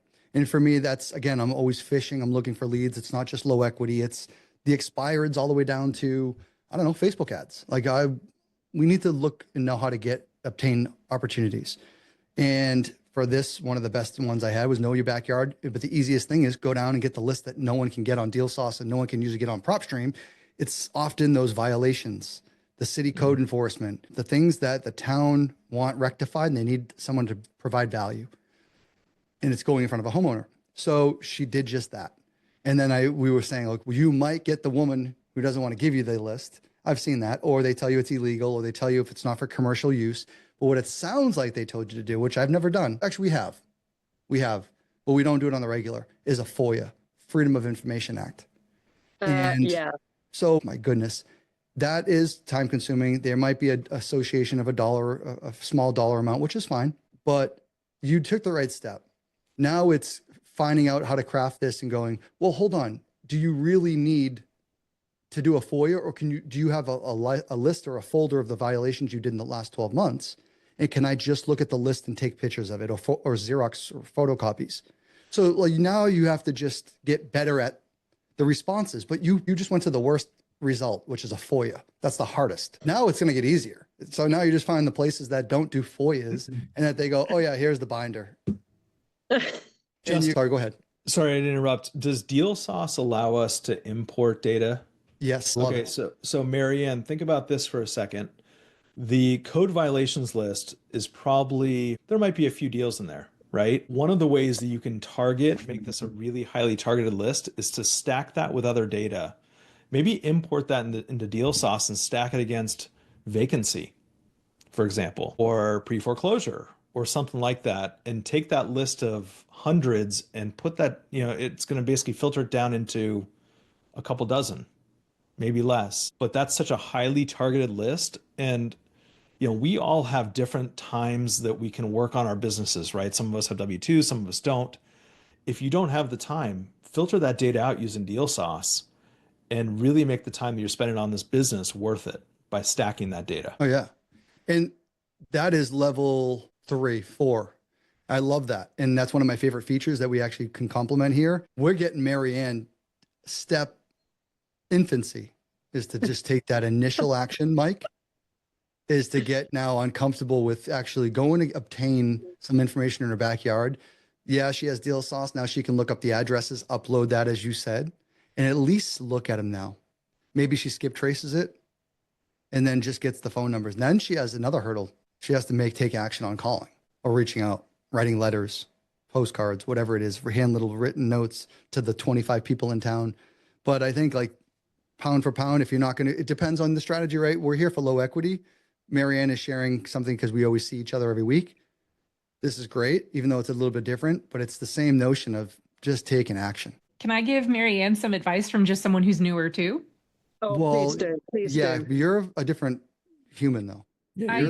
I am built different. But Marianne, one of the things that I did when I first started in sales at my previous W-2 job is when I learned about chat, I would create prompts to give me objections prior to even calling people. So I would come onto the call already prepared for them to tell me no. So when you're going into a government facility, as a former government employee myself, I will tell you most people only know about 40% of their job. So you, by having those objections and knowing them in advance, will feel so much more comfortable taking that action. Yeah, that's a good idea. When you say chat, is that like chat GTP? GPT, yes, ma'am. Okay. All right. And you can do that on the free version. Yeah, I definitely, well, I pay for the $20 version, but I definitely don't know how to utilize that enough. I barely remembered Google the other day. That's really good. I'm actually really pumped for you. And Rachel, thank you for that. Marianne, I can't believe you did that. I can't believe you just circled around, honestly. I don't even know sometimes, like, I just like, all right, whatever, piss off. I don't care about you. Like, and I'll take that sometimes. And you didn't. So honestly, those moments, I hope you recognize, I promise you, is the other side of a transaction, the other side of a deal, an opportunity. Pound for pound. Either go, if you're at the fork in the road, either go home or just turn around. And I've heard stories after story, Pace talk about it. He's brought other people on in the community that have done the same thing. So next step, try to go to the next area. Go to the tax collector. I don't know if you went to the tax collector. No, let me write that down. Where do I don't know what office it's going to be. It might be in the same building. But you want to go building and code violations, tax collector, because again, sometimes the tax collectors aren't reporting delinquent tax activities to the deal sauces and the prop streams of the world. We get it late. So if you can, and honestly, we pay people to go to those offices. What you're doing, we pay people to do. Just so you know. Right. Okay. So tax collector. So I'm assuming, I'll check to see if that's. There's water shut off lists. Water shut off. And now you're going to take these nuggets and go into your 30-minute, 20-minute periphery around you, your radius. And then you might be able to hit these towns, it doesn't matter if it's a smaller town. Don't put that in your brain. Just go get the list. Now it's almost like just do the thing and we'll deal with it later. It's just getting the repetition, because then they're going to go, oh, that woman with the accent, she was back again 6 months later. And they're going to go, oh, I already met her. Like it's not even a face that's recognizable. It's the accent. I do. I'll go in there and people will, look at me like they've never seen me before. And then as soon as I start talking, they go, oh, I remember you. You was in before, wasn't you? So good. Yeah. Just don't piss anybody off. That's the only thing. No. Yeah, I try not to. Hey, Justin. Yes. I just want to say that by far, this is the best webinar that I've been. You, Mike, and Rachel are gangsters. Thank you Oh, that's so so much. nice. This was so worth it. It was answered so many questions. Thank you so much from the bottom of my heart. Bro, Really, that's awesome. That That's wasn't me. Thanks, That's Barry. so much. brought that Thank you, talent on guys. today. Thanks for giving your all three of you. Thank you. I'm so gutted that I missed most of it. I had a big work meeting and it ran on for like 2 hours, 3 hours. So I missed most of it, unfortunately. No, this is all, you didn't need to be here for that because this doesn't pertain to you, honestly. Oh, And it's going to be on okay. recording. It's in this, it'll be in the vault. So guys, it's in the, I always forget it. Just search Tuminowski or Tuesdays Deal Sauce. But honestly, Marianne, thanks for sharing that because that's really, you're just doing a check-in. So we're your accountability partner. So the 60 people on here are your accountability partners. We're watching and monitoring. And I hope you understand that. And maybe that's a little bit of a nudge, which on to the next, like step 2.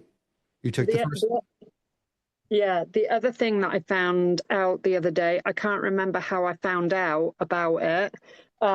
It was probably I watched so many Zooms and YouTubes, but apparently Redfin has a fix and flip option, so you can search for fix and flips in your area. It's the checkout on Deal Sauce. It's a profitability calculator.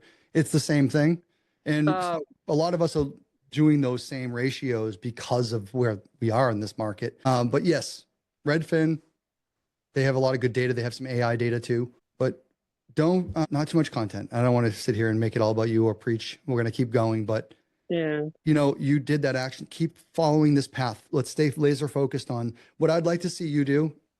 If there was some homework, is you went and gonna get a list. I would love you to get an obtainable, tangible list almost when you're there, where you, or take some Right. photos or something. So I would not like to just sit back and wait for a FOIA to come back, because then it comes back like, oh, we have nothing. We don't want Yeah. that. I want to find an obtainable list, something tangible, where then we can take some action with it.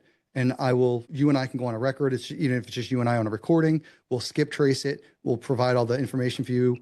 And then we can figure out how to take action from there. But I would love to get to that step. And I think that's obtainable in the next 7 days. Very, very easy. Let's go figure out tax, water violations in your 20 minutes that you can drive somewhere, and figure out what towns, what city offices, whatever it is, and let's go find them, because it's going to be a rinse and repeat potentially. You might be back there in 6 months getting another list, and you might get a deal out of that every time. Marianne, before you go, I'm really into this show called Mobland. Okay. Freaking love it. And I want to gauge my my understanding of English dialects. Which city in England are you from? I'm originally from Oxford, but I did live in Nottingham for some time, so I've got a slight twang. I don't sound like I'm from Oxford, but I don't sound like I'm from Nottingham either.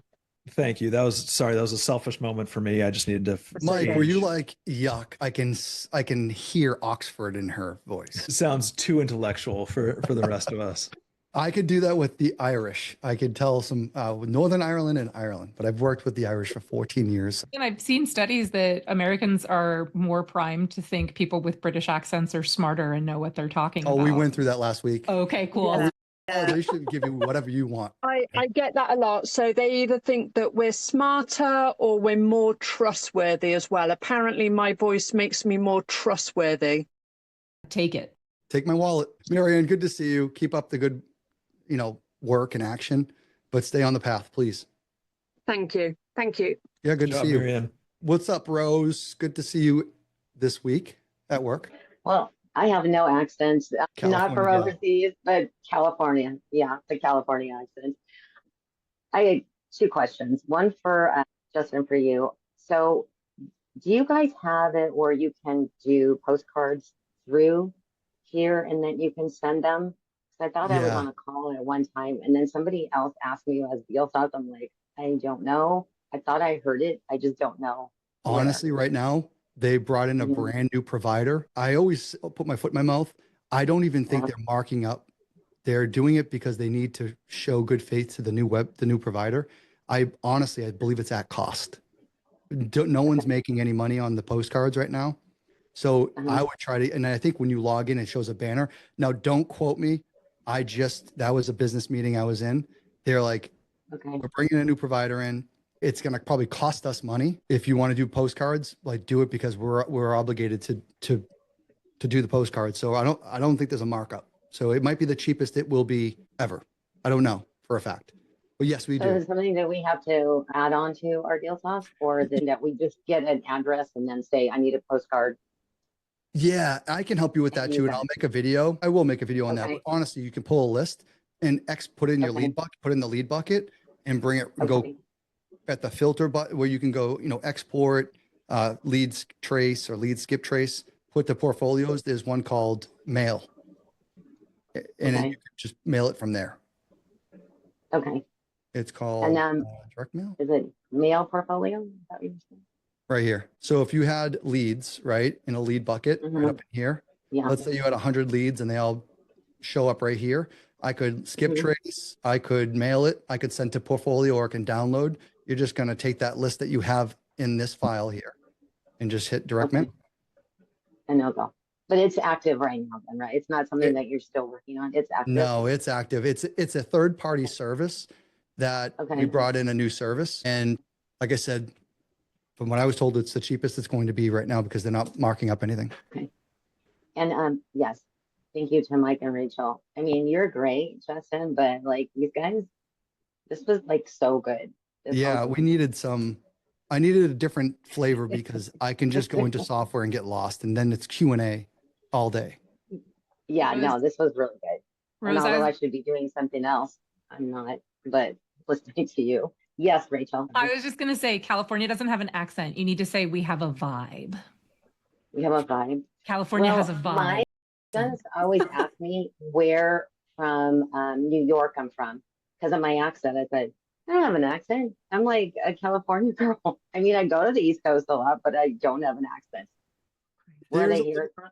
It's I the don't know. dark features, I think, the dark hair, the But skin. There's a little bit of mob wife in there, I think, too. darkness, A little bit I of probably have a little bit darkness. little Italian mob wife, Sarcasm, We're getting off topic Perfect. here. Good to see Yeah. you, Rose, as always. You as well. And- And so I just was wondering if somebody had a VA loan, right? And they sold their house and we purchased their house and they moved to a different house. As far as the insurance goes, when they're going to be canceling their insurance on their previous home, and then we come in and get homeowners insurance, is that true? So I'm going to lean on Mike with this. I think I know the answer, but because I'm newer, Mike, if I'm wrong, Okay. can you correct me, please? Of course. Perfect. So we should be, from what I understand, getting insurance with them as like an additional policy holder in order to not trigger the due on sale. And it makes it just even think about it from a liability perspective. If something happened to the house, like we want to be on it as well, but we also Right. want to take care of that seller and ensure that they're aware of what's going on. Is that accurate, Mike, or how you would explain it to an agent? Yeah, Rose. So I always wait 30 days before I get a new policy on the property that I purchase. I always use the same insurance person have- to do it because it's very, very, you have to do it right. This is one of the things I always tell agents is there are a lot of people who think that they do SubTo, who will do it and do it improperly. And this is one of the things that they do wrong. You need to make sure that the seller, whoever is actually holding that promissory note in the deed of trust, is on there as an additionally insured. And so we always wait 30 days because we just don't want to do it at the same time. There might be a chance that it does trigger something on their end. I always have my insurance provider highlight the name of the seller on it, just so it's very apparent that they are still on the policy. Yes. Can I jump in? Yes, So please. couple things, right? I mean, that was Katie's for 23 years as insurance. So something that we do a lot. And there was some learning curves too for us. But right out of the gate, one of the little tricks that I would like to, is Mike was alluding to, is keeping their name. I always will actually change when we're doing a change or the power of attorney or a change of the insurance. I'm putting the name of a care of.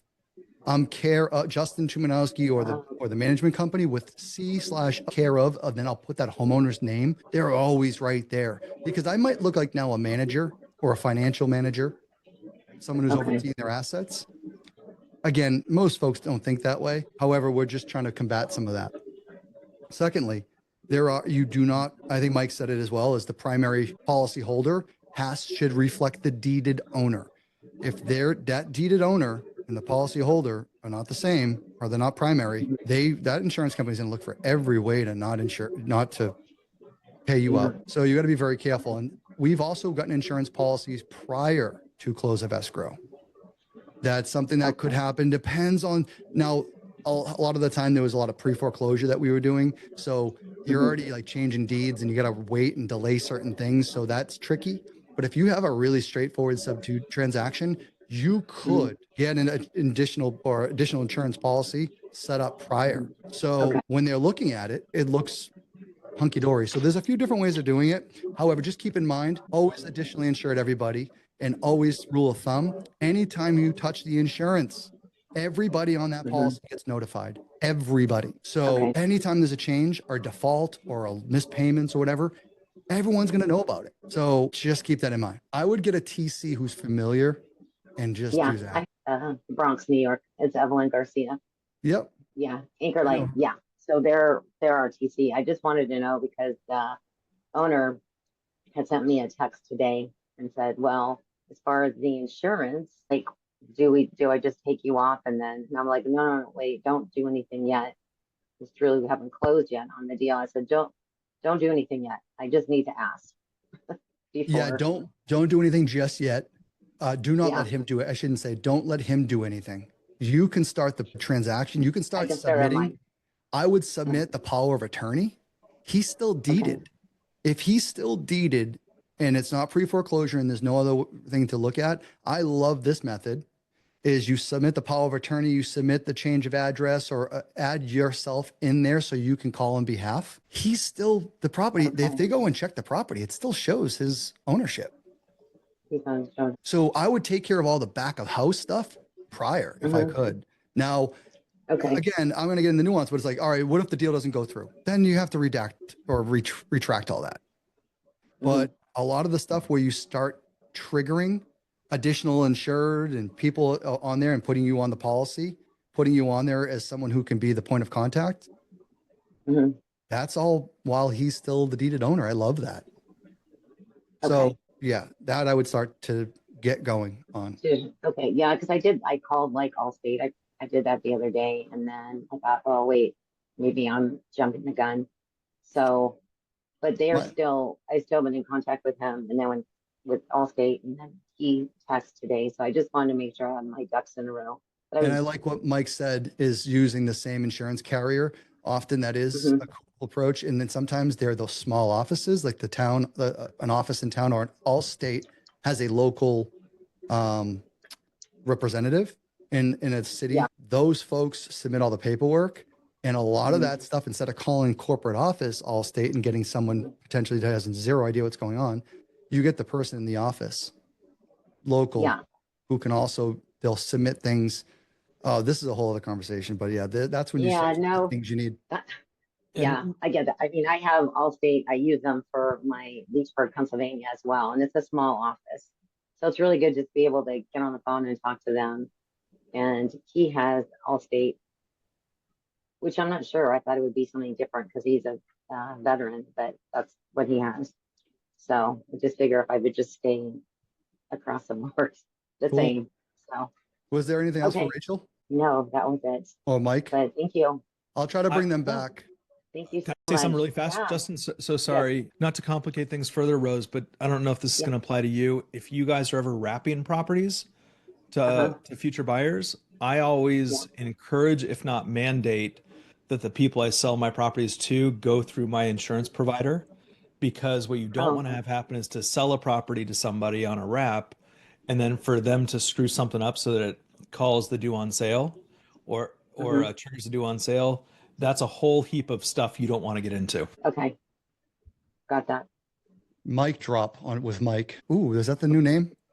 Yeah, I think I just trademarked it actually. Drops with Mike. Take that. Guys, perfect. All right. Thank you so much. Rose, good to see you. Thank you. And hey, give it up for Mike and Rachel. Eric, thank you for being here. Everyone, thank you for hanging out with us. 50 people staying strong for 2.5 hours. And there was 100 people on here earlier. So cool to see that people want to hang out, and you guys are obviously making an impact. So I appreciate your friendship. I appreciate you guys bringing value, and I learned a few things today as well. So let's keep up the momentum. And Mike, if there's anything I can do for you, don't hesitate to reach out. I'll get you. I'm going to send you an email. I have your email, right? Yeah. Let's see if I know I do. Yeah, you Just- sent me that picture of that. I'm just kidding. You. We're supposed to tell everybody. Remember, we were trying to sub to you the green monster. Oh, that's right. No, I actually don't have it. Send me it on the side chat if you Okay. can, or text it to me. I'll text you. I'm sure I have it. I just initial pull. I'm going to give you a login for Deal Sauce. Oh, you're the best. Thank you. And yeah, I appreciate you guys. All right, give some love to these fine humans, and let's go take some action, guys. Any questions, go reach out to these folks. Mike, when is your Zooms again? We do Wednesdays, Rachel? Live? Wednesdays, yep, Wednesdays 12:30 to 2. Can you And put if you that? guys want to join me on Thursdays making phone calls live, I'd love to have you. I'm still allocating Thursdays for the community. So I'd love to have you guys join. Guys, go hit them up. They're not far. They're in the community. And appreciate you guys so much. Thank you for being here, and we will see you on the next one. Thank you guys. Good to see you guys. Thank See you. you Good to guys see Thursday everybody. on YouTube.